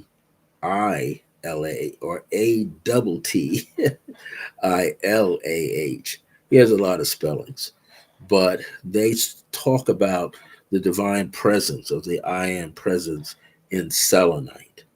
And so when you're working with selenite is connected to the selenium that you have in your body. Selenium, Selenium, is a trace mineral that exists in your body. And it is found in fruits such as bananas, spinach, avocado. Um, some people who love eating seafood will find it in there as well. But what is the very unique thing is it gives forth flexibility. It also allows you to hook into the finer regions of the divine essence that is, how can I say it? It's like all over abundantly in the universe. So selenite gets you tuned up to lock into higher frequencies, not just outside, but the vibration within yourself. So you could sleep with selenite underneath your bed or put it on the four corners of your bed. Some people say, well, I got a round bed. Well, you can also place it underneath the bed, or better yet, if you got mattresses, you could put it between two layers of mattresses. If you have them outside on your property and you want to grid your property, you don't have to necessarily cover them, just put them in the ground. Now, I know some people, some good friends of mine, and they love selenite like I love selenite, and they have it rooted throughout their property. I saw a gorgeous one that this good friend of mine, uh, the Fibonacci code, he had designed on the property, and then the stones in the middle, and then off behind it was the vibration of three shafts of selenite in the ground. Oh, this place is beautiful. How he set this vibration up. But this is when you are into gemstones and you allow yourself to have a unique experience with them. Now, one of my students, I haven't seen him in a while. I hope he's doing well. He's an intentional jeweler. His name is Kevin Brown. Kevin and I designed this piece. I had some leftover moldavite that fell out of a ring of copper that a healer friend made for me that I literally wore it till it fell out. I caught it before it fell onto the street. Kevin took this plate and really worked on this silver plate, and I gave him some small selenite pieces, and he cut them and placed them in. We thought at first just one. Then we thought not the middle, but just the two outer pieces. Then we got it, three. And this reminds us of an eye giving off its rays or a galactic ship beaming its light.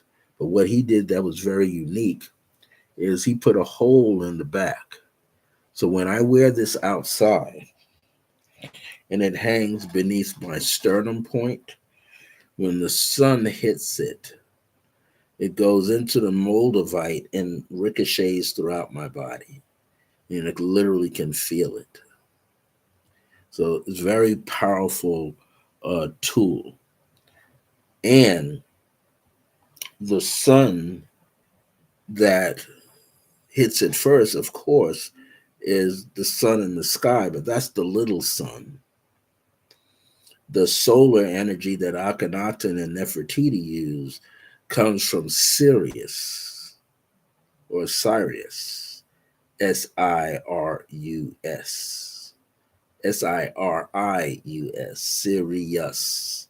And so that light is the same light in the Masonic orders that they're climbing the ladder to. That light is within us, the blue ray light. So I have a lot of things in my home that radiate blue. I got blue fedoras that I wear. Fedoras is God's crown or the mother's crown, right? So I make sure I have a certain radiant blue around me at all times. But these energy fields open you up distinctively to a higher level. And when you're on a higher level with your gemstones, you actually can hear a humming sound. If I cut off the lights in my apartment and get into a deep level of meditation, I could hear this selenites ringing off in my apartment. I got one on my computer. I have 3, 4 behind me. I have some lapis with a pyramid that sits on an etched selenite piece. But my 2 favorite are in my bedroom, and I had one of my spiritual daughters drove in from Texas, and I was given the Holy Spirit message to give her one of my small selenite rods, hand rods, and it protected her on the way home. So here is this one, highly polished. Let me get it just right. Very bright. There we go. So you see the outside where my fingers are like the eyeball. Get a little closer to you. Now, this light that you see here, that's the ring light that's over here. Small ring light shown. So it's being reflected. But if I hold it just right and you look comfortably through, you'll see a pupil. You'll see the iris, then the pupil. So this is it's very good to have these around. Always get pieces of this in your home so that you can make a thorough connection to your selenite. Put it on a base so that it's comfortable. A wood base or a larger base is fine. So you want to grid your property with gemstones. That's very important. Yes, that's what it will do. Holly Hammett says it. Sirius will activate my ancestral remembrance. All of your ancestors, the ones that you came through in this lifetime and the ones beyond, the ones before you. And when you study selenite or keep it upon you, you could actually get into the healing and wellness form of it. It actually gives you an otherworldly vibration. It also connects you to the frequencies of various comets that are in the ethers. It actually allows you to tune into various, not just Sirius itself, but the Orion belt, which is where the Sirius and A and B with the Orion belt was over the pyramids in Kemet or Egypt today. It also allows you to tune in to the various galaxies, other galaxies Not only the ones that have been mentioned, but the ones who ain't been even talked about yet. You go there. Selenite allows you to go through portals and time travel. So I'm going to read a section. Now, when you use the selenite, smaller strips are better, like this. These are small finger rods, and ones half this size or a little thinner, you can rest them on your body. That's what I want you to know. You can rest them directly on your body. It gives more flexibility to your joints, especially if you can wear them. If you have a bracelet, it's very sensitive now. If you have a bracelet, make sure that bracelet is secured with the polished selenite beads on it so they don't fall over the all over the place. Now, also when you're working with selenite, you want to make sure that you're always in communication with it. So some people say, "Oh, the gemstones don't say anything."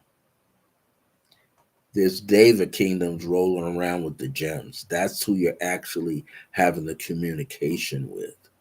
No, the gem is not alive in the word in the sense that you're speaking, but there's energy forms that are on the selenite. And guess what? And when a person says, "Oh, the stone is not saying anything," no, it's not saying anything to them. Because remember, I said earlier in this program, if you don't think a portal is open, you're right. If someone says a portal is open, they're right.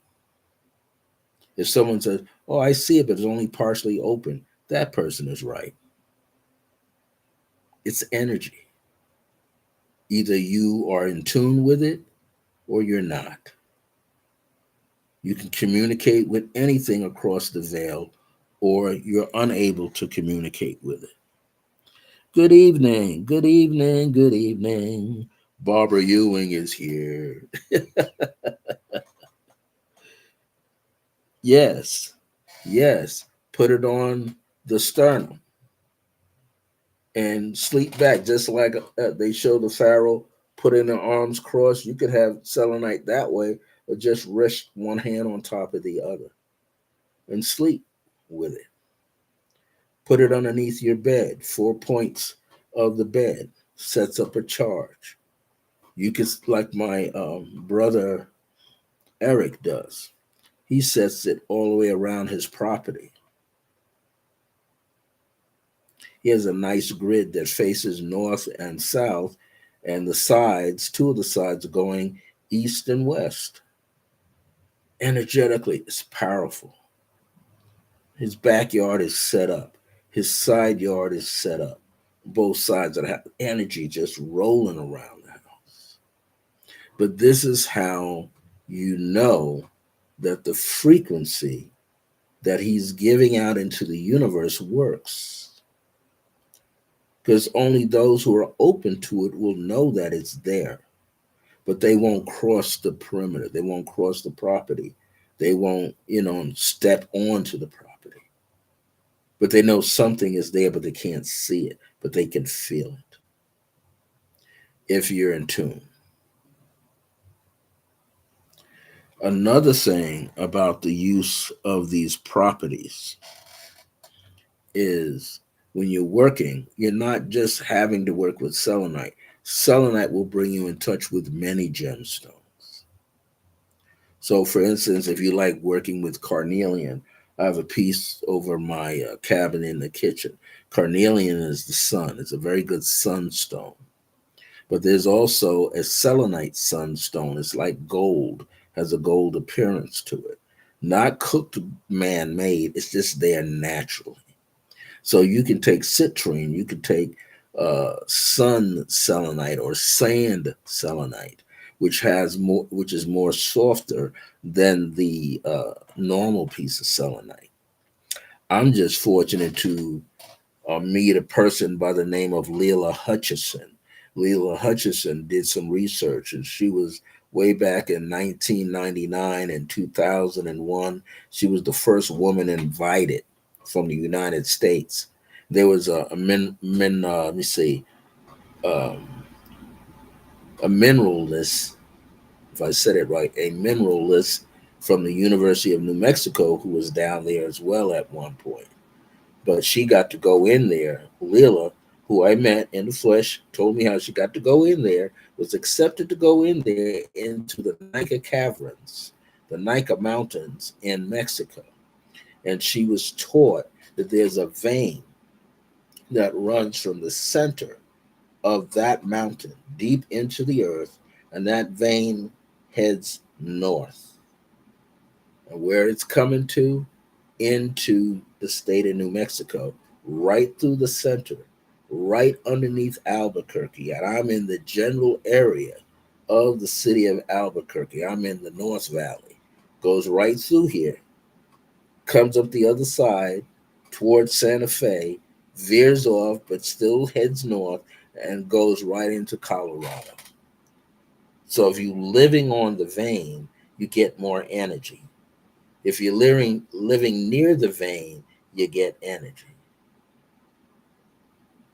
But this is a prayer line energy. There's a lot that goes on in this state. Some people don't care to know about gems. Other people are gem people for days, for years, since children, going out mining gems. If you're going to work with selenite, be careful. Do what all the other ancestors from India to Egypt, which is ancient Kemet, Mexico, all the way around, ask permission before you take it. The reason why we say to ask permission before we take it, because you're talking to the Deva kingdoms that have been watching over these gems like forever.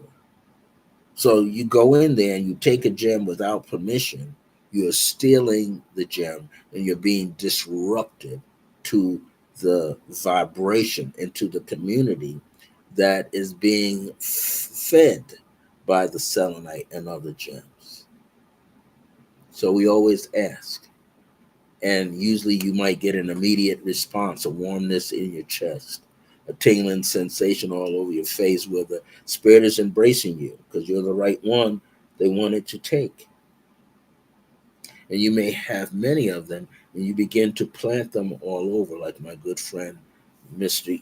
Eric does.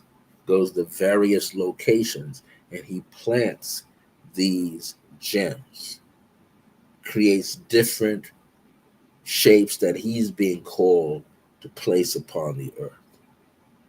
And he has been in these, I guess soon, maybe next year, I'll get a chance to go to some of the areas with him where he has placed these gems.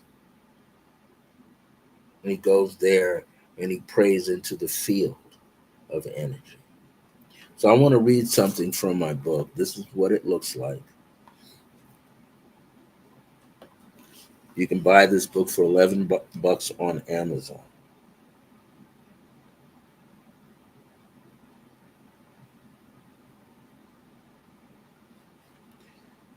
I want to read a passage from my book.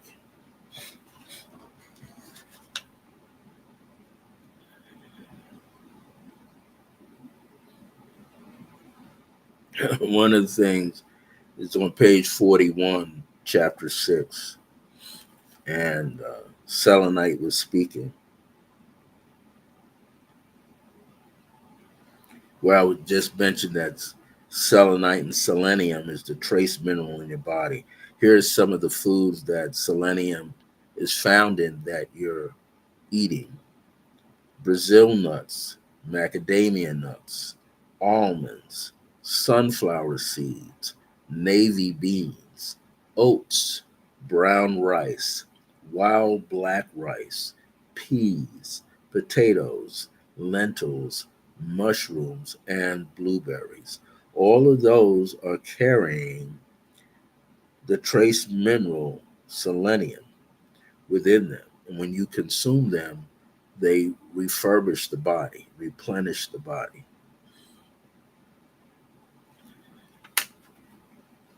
One of the statements that was made here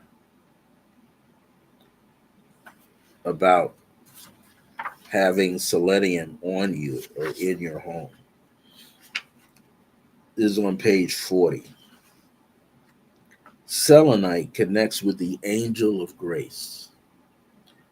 That means it's representing the angel of grace, who brings you compassion, understanding, divine love, which is known as unconditional love, and divine grace.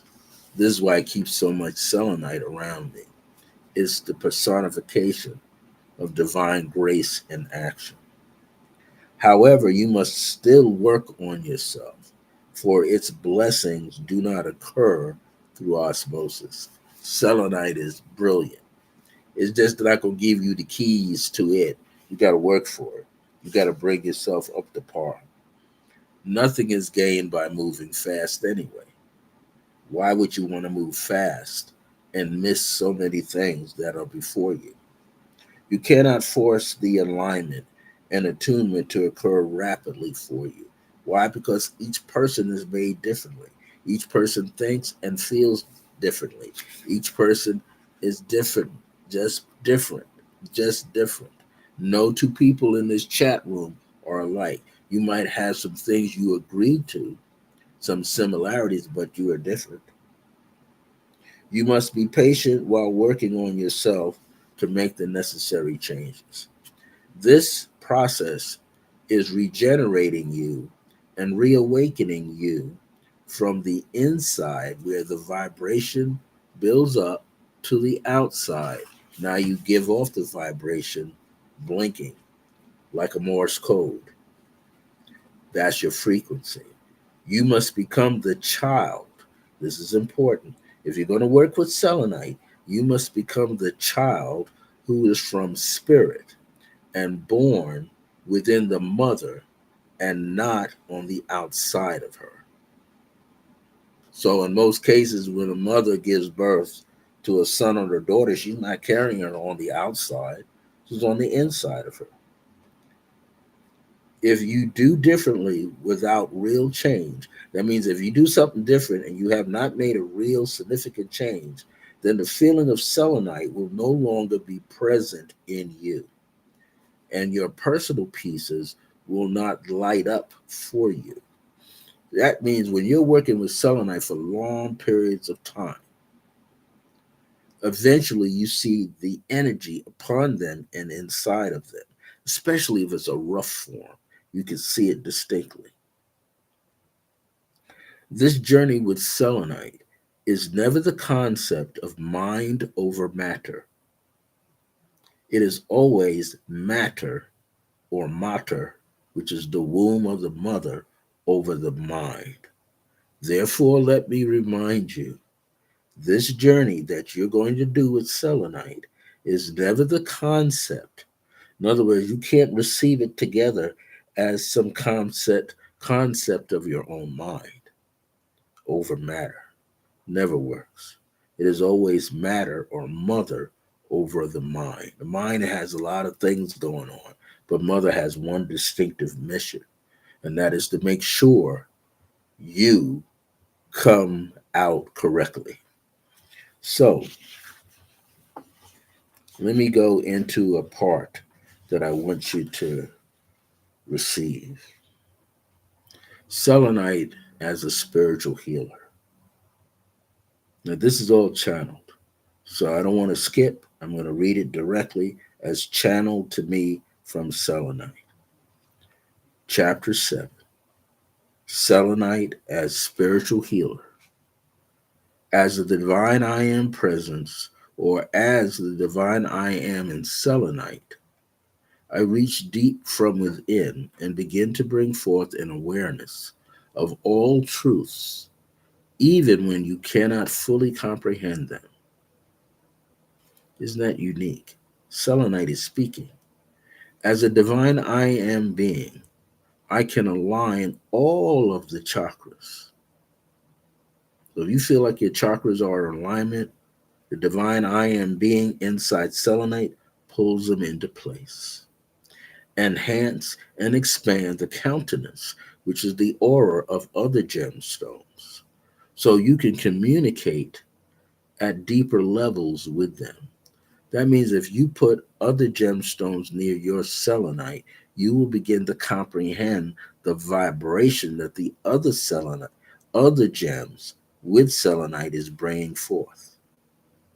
I reach within the higher realms and I open your chakras so that you may receive higher wisdom for yourself. If you desire to connect with the angelic realms, I am here to assist you, and you, in your clear intention. Remember, I said about affirmations and decrees in the earlier part of this show, in the first hour. We're now stepping into the second hour. Clear intentions to do and receive the form of communication that you're seeking to have with selenite. Many of you reach out to Mother Gaia by way of nature, and many of us within the crystal realms, this is selenite talking, form the bridge for and with you so that you can increase your levels of sensitivity with her, with herself, with the spirit of selenite. And this is why you begin to realize I am as the divine mother, divine feminine speaking through selenite. So when you do various things like sleep with selenite on your body, you begin to awaken and activate the traces of this mineral called selenium. So if the trace mineral is depleted, one of the signs would be you're super thirsty, not diabetic, not dehydrated. Selenium wants the water because there's something inside the water that extracts. I am always capable of pulling higher light and strong electromagnetic energy throughout your body.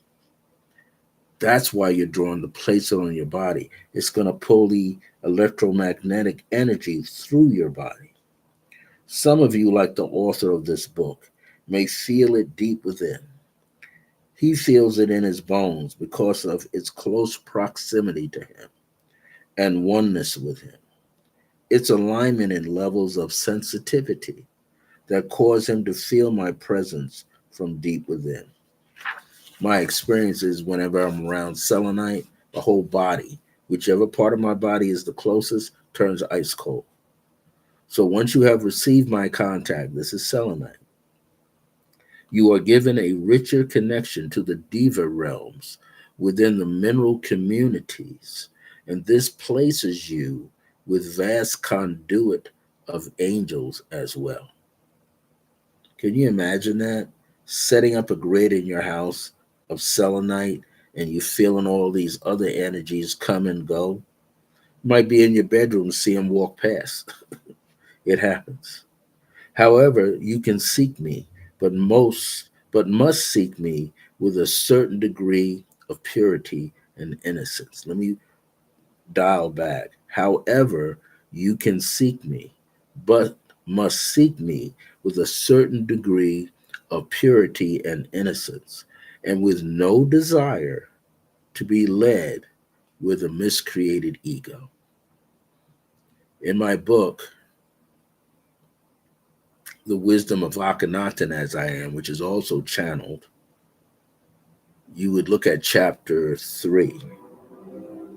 And chapter 3 talks about the open door, and he mentions in chapter 3 the miscreated ego.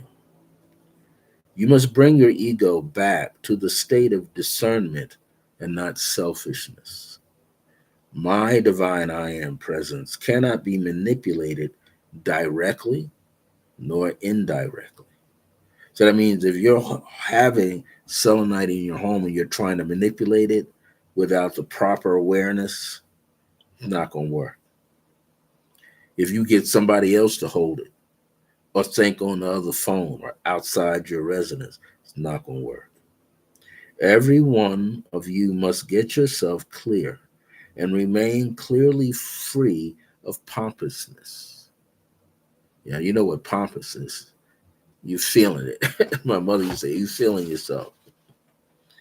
Even though my crystalline family is all over the world and beyond, we can still see your heart. Isn't that amazing? selenite all over the world can see your heart. In other words, you can't fool it. And will bring other gemstones up and around you so you can't manipulate. This is the exciting thing about dealing with gemstones. Gemstones keep you true and on the path. And this is what you want to really experience. So here's the other part of that sentence. Even though my crystalline family is all over the world and beyond, we can still see your heart, which is the seat of what? True intention. I am one of many forms that are from the crystalline family that cannot be tainted with negative energy, misguided thoughts, and polluted emotions. That's the beauty of this. We can't taint selenite. You got to come to it straight and pure from yourself.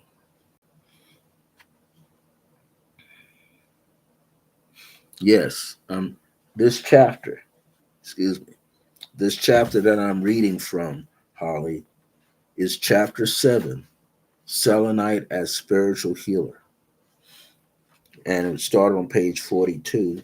Now we're getting down into the lower paragraph. There's so much that's in here. There's even a bit of poetry. So, but I can neutralize them. This is selenite. Selenite says, I can neutralize them within you and within your auric field, then purify them to the extent when your higher self is ready to embrace them. Think of selenite like a bulletproof vest. Selenite says she's a bulletproof vest. She's not going to let anything get to your higher self until it's purified within you. She further says, I have come into your life so you can purify and mend the wounds as a healer. Many times, as a healer, you're working so much to help someone else get clear that you begin to have holes in your auric field, pockets in your auric field that shouldn't be there.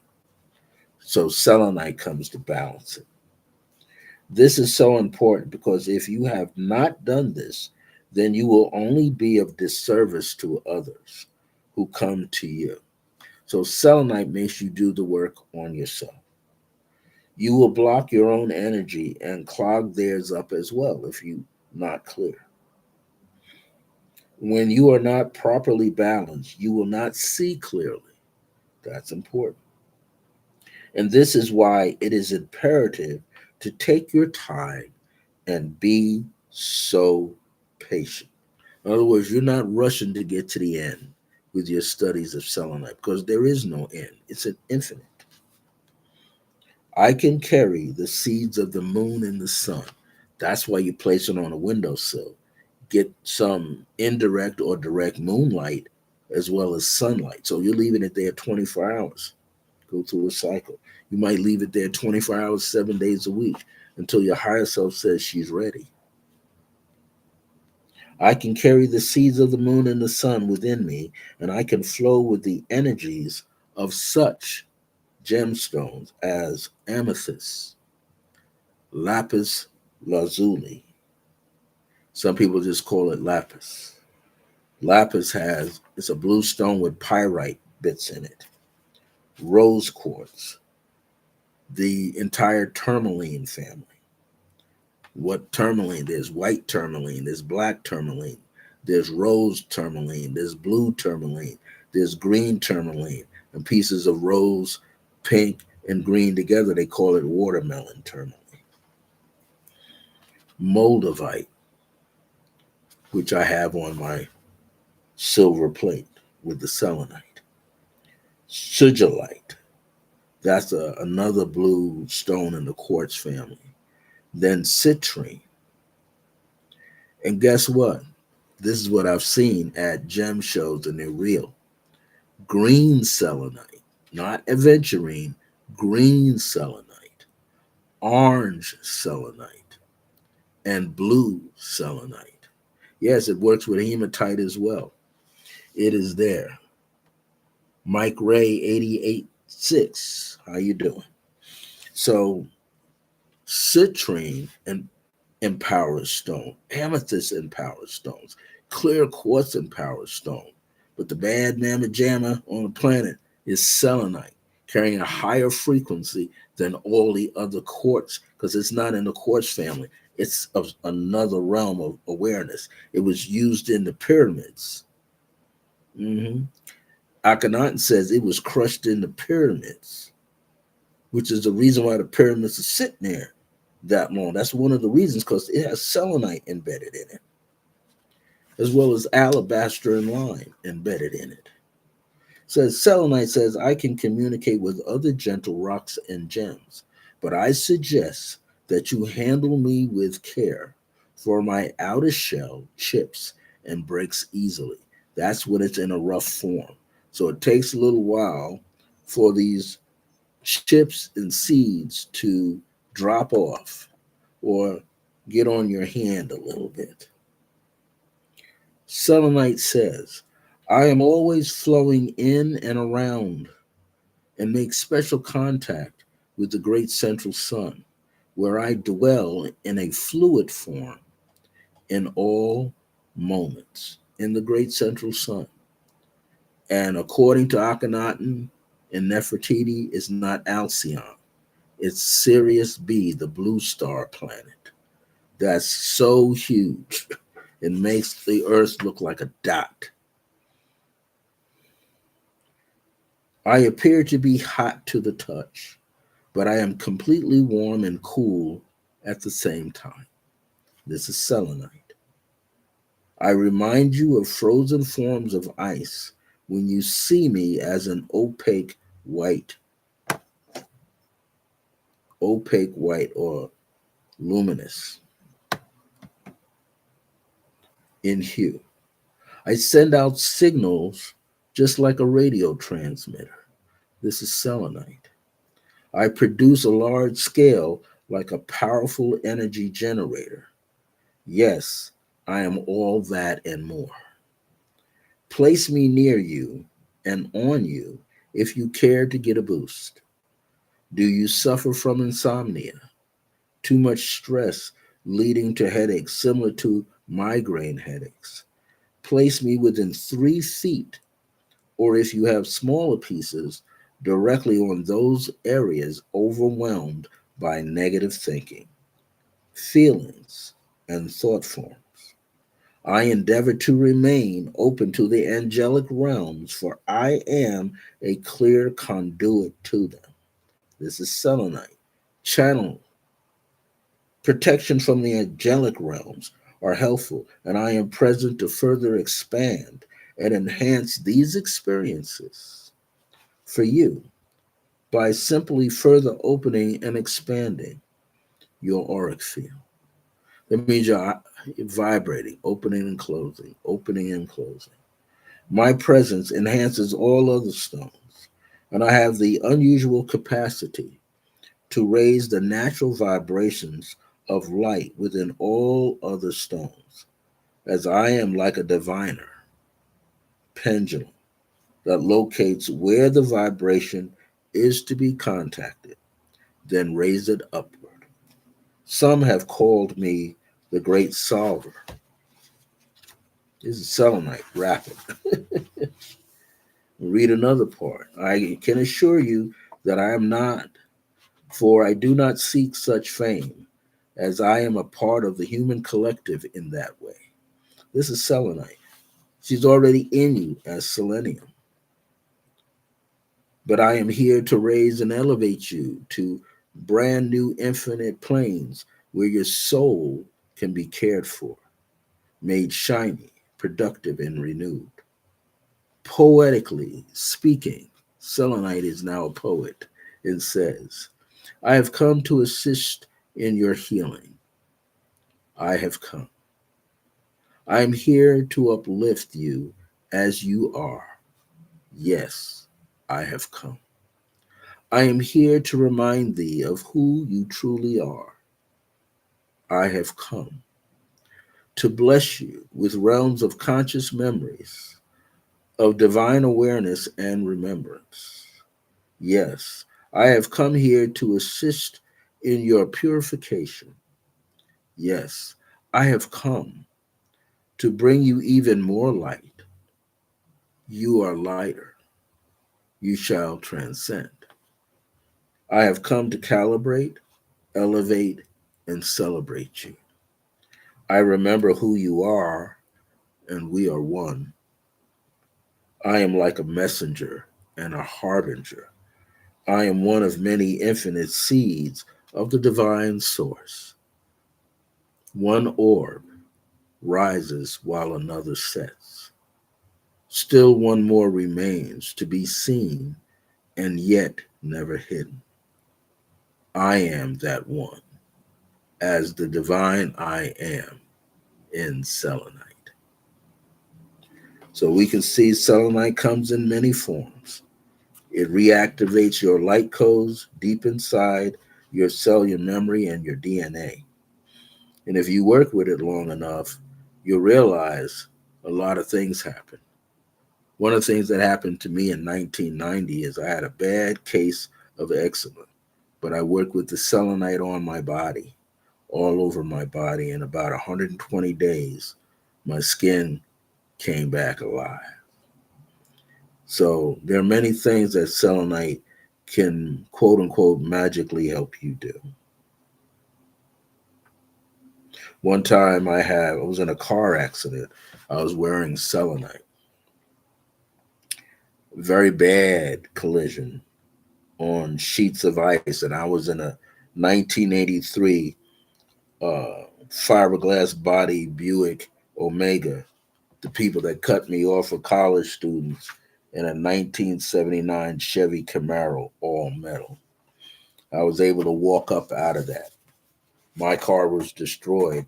Theirs looked like it had a tiny dent, but mine was like smashed. Because of my anger, I pulled myself out, and the cops said I should have stayed in.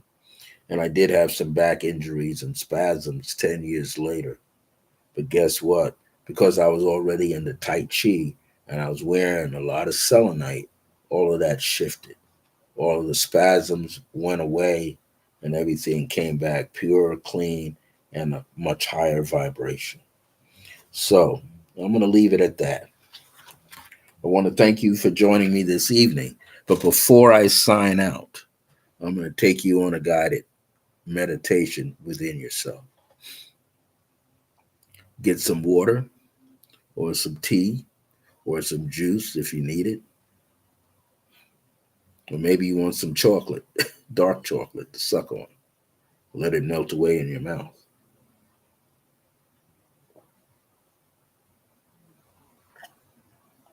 We're going to do this journey together. Sometimes I say certain words, and those words may not necessarily connect with you. That's okay. Whatever comes to you, let it come.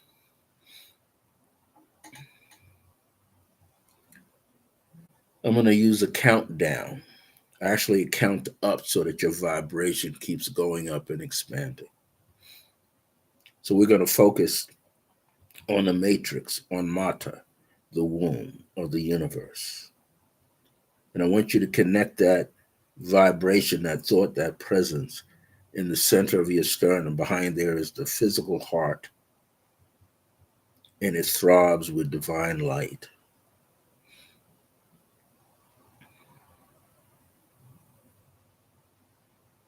And I want you to slide your awareness into the heart from outside your body first.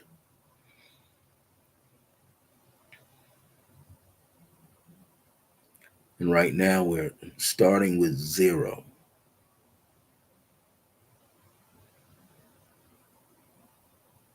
Treating the heart as if it was the womb of divinity, of your I am presence. Breathe in, exhale to embrace, let go. Inhale to embrace. And as you exhale, let go. Inhale again to embrace. And as you exhale, let go.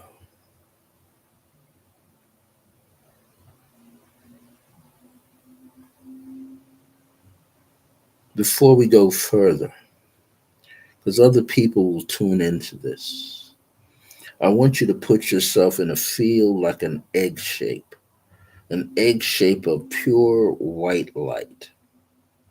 And in that white light are traces of the violet light, not the violet flame, the violet light.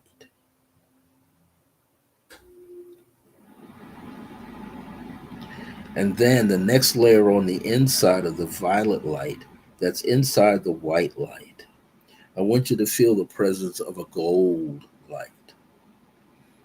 Gold.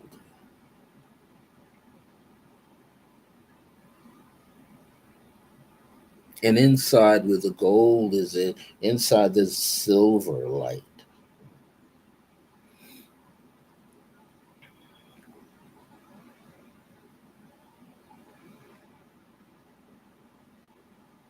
And now I want you to see a beautiful rose pink light.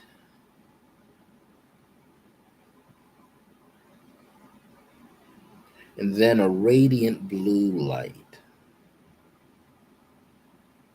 And let them just move about. Orbs of light, flecks of light, little diamond shapes of light. Just let them move about within that eggshell, which you are in the absolute center. And see this light expand. So as you inhale, it expands out. We're still with zero, still with the womb energy. I want you to feel it.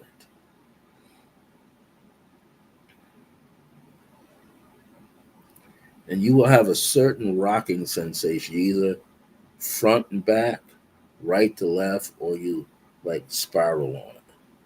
And that's okay. The next count is one.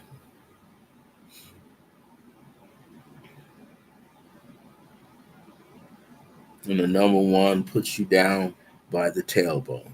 I don't want you to go inside. I want you to stay outside. Stay outside of the column. Stay outside around the spine. But you're right there at the base of the spine with the number one.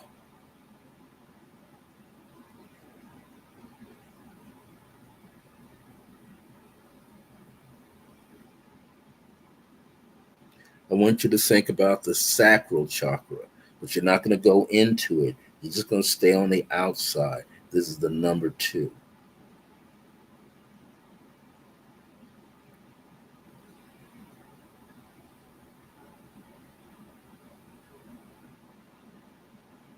And I want you to slide up to the solar plexus, and this is number three, solar plexus. Stay on the outside. On the outside of the spine, but you can be on the inside of the body, but on the outside of the spine.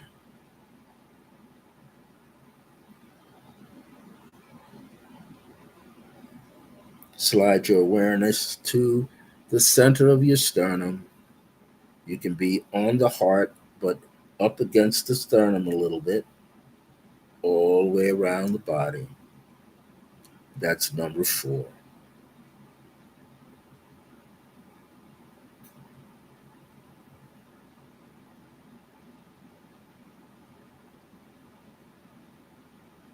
Very good. Now go to the base of the throat, inside the body, but not inside the spine. Just go around like it's a collar. Five, communication.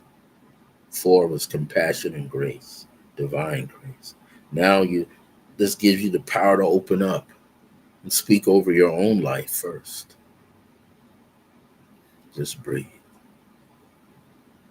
Breathe fully. Inhale to embrace, exhale to share. Six, go right between your eyebrows. Right there. Six. seeing within and seeing without, tuning into the pineal gland.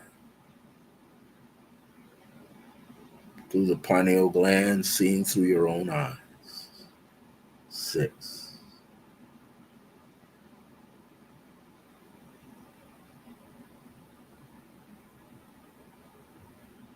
Going up into the crown, where the hair swirls out.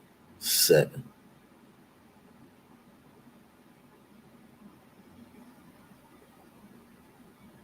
Let these stations vibrate in the way that they will for you, for themselves, and then it creates a frequency that overflows through every pore in your skin, right down to the soles of your feet, the palms of your hand, and your skin, and the top of your head as well, bathing you in the light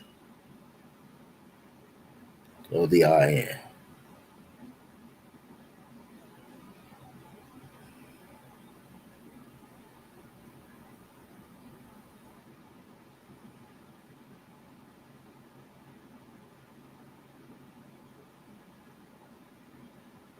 You have the sense of inner oneness. Let it be. Gratitude. Let it be. Discernment. Let it be. You go a little higher. 8. Above the top of your head. 8. All the other centers are dancing in you, around you, and through you, just acclimating themselves to each other, communicating with each other. Now you're at 8 over the top of the head.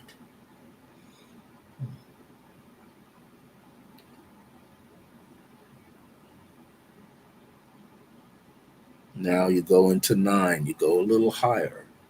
9.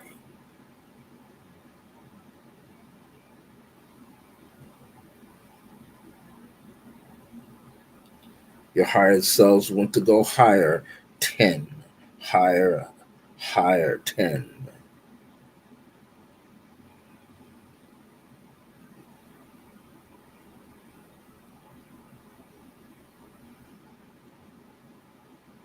Your higher selves are asking to go to 11. Realm 11.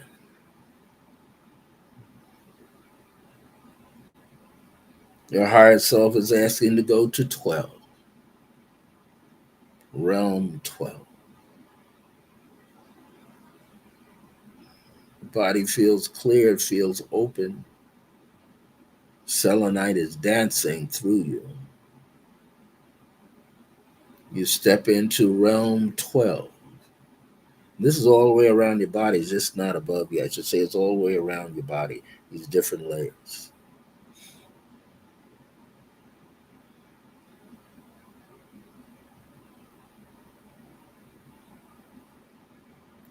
And last is the impeccable number 13 for now, all the way up and out.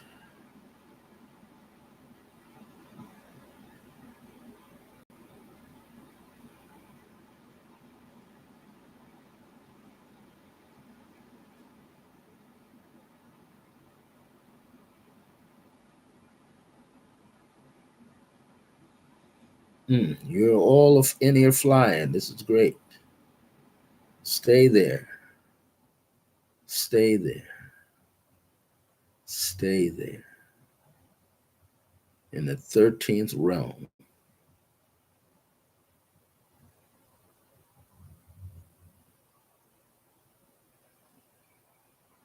Your body might be twitching a little bit. That's okay. Might be just one finger or entire hand. It's okay.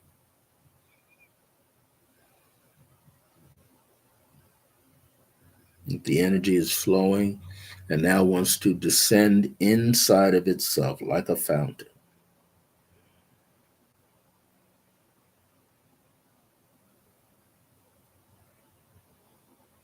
And this beautiful 13th light, like a saber, traveling down into the body. It's not cutting anything because there's nothing to be cut. It just comes into the body. bringing forth divine presence of the I am.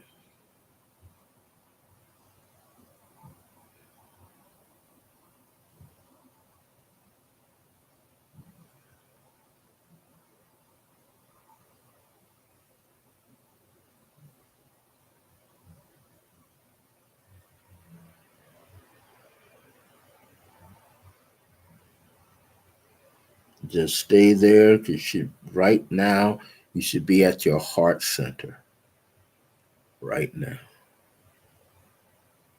This is brought to you by the power of selenite and the guardians of selenite, Salina and Attila. These are different sides of Akhenaten and Nefertiti, different sides of Ganesha,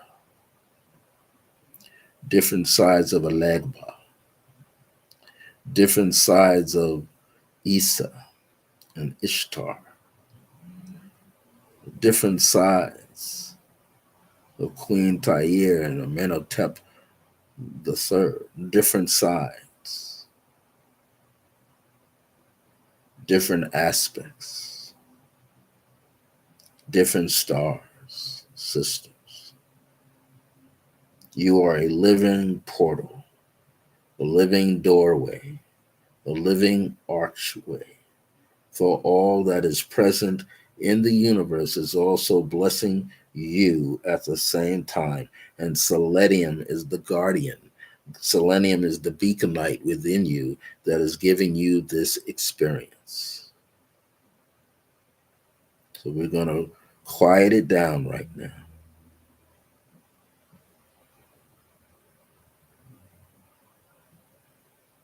But from the heart, I want you to remember this. You're going to have a dream. And the dream that you're going to have is going to allow you to travel into different timelines where you are seeing yourself as an improved self, a higher source being, at one with the I am presence, with selenite surrounding you, selenite bathing you, selenite directing you to walk in the light of itself called I am. I want to thank each and every one of you for being present in this program tonight. I was able to take it to 2 hours and 37 minutes, maybe 2 hours and 38 minutes. I want to thank everybody that made it on here: Barbara Ewing, Holly Hemmett, Rose Jefferson, Mike Ray 8886. There was someone else that came here. Here she is. Jelly's Journeys. Thank you for joining me. Really, and King Lemuel Productions 9928. Um, all of this will be here, so if anybody wants to come back and view it again, you're free to do so. Click the like button if you haven't. Tell your friends to click the like button if they liked it. I'm Brother Francis E. Revels-Bey. I'm the founder and chief principal teacher of the Circle of Grace One, established on July 2nd of 1974. It's an honor to the first grace in my life, my first spiritual and metaphysical teacher, my late mother, Grace Virginia Delaney Revels, born on August the 11th, 1918, and then transitioned out on 5/13/1981, but left me blessed with a lot of teachings and a lot of opportunities to share these teachings worldwide. Thank you, and have a pleasant rest of your evening. Whatever you do, have a great tomorrow, a great Sunday, and then make your life expand like a mothership. My grace is your grace. Until next time, remember that divine grace is a blessing as we're alive and well in the age of remembrance. And if you want to email me at IAM, let me type it in, email me at IAM.circleofgrace1 at gmail.com. I am, should one I am dot circle of grace one at gmail.com. So that's if you want to send me an email. You might have some questions or some comments. Please do so. Here's my email. Um, I'm here on so this is like I call random podcasting. I don't have a schedule. I could be walking around asleep in my apartment or reading a book, and my ancestors say, "You got to go on," and then that's what I do. I had a website up. It's closing down very soon. It was circleofgrace1.us, and it was being hosted at Bluehost, but we're making some changes. I'm looking for another platform that's easier to do, and I'm going to restructure it differently, but I'm still Circle of Grace 1. So thank you very much for your time, everybody. Much love, grace, and respect, unconditional love for all of you. Be well. Take care. Have a good night or stay wide awake. That's what I'm going to be doing.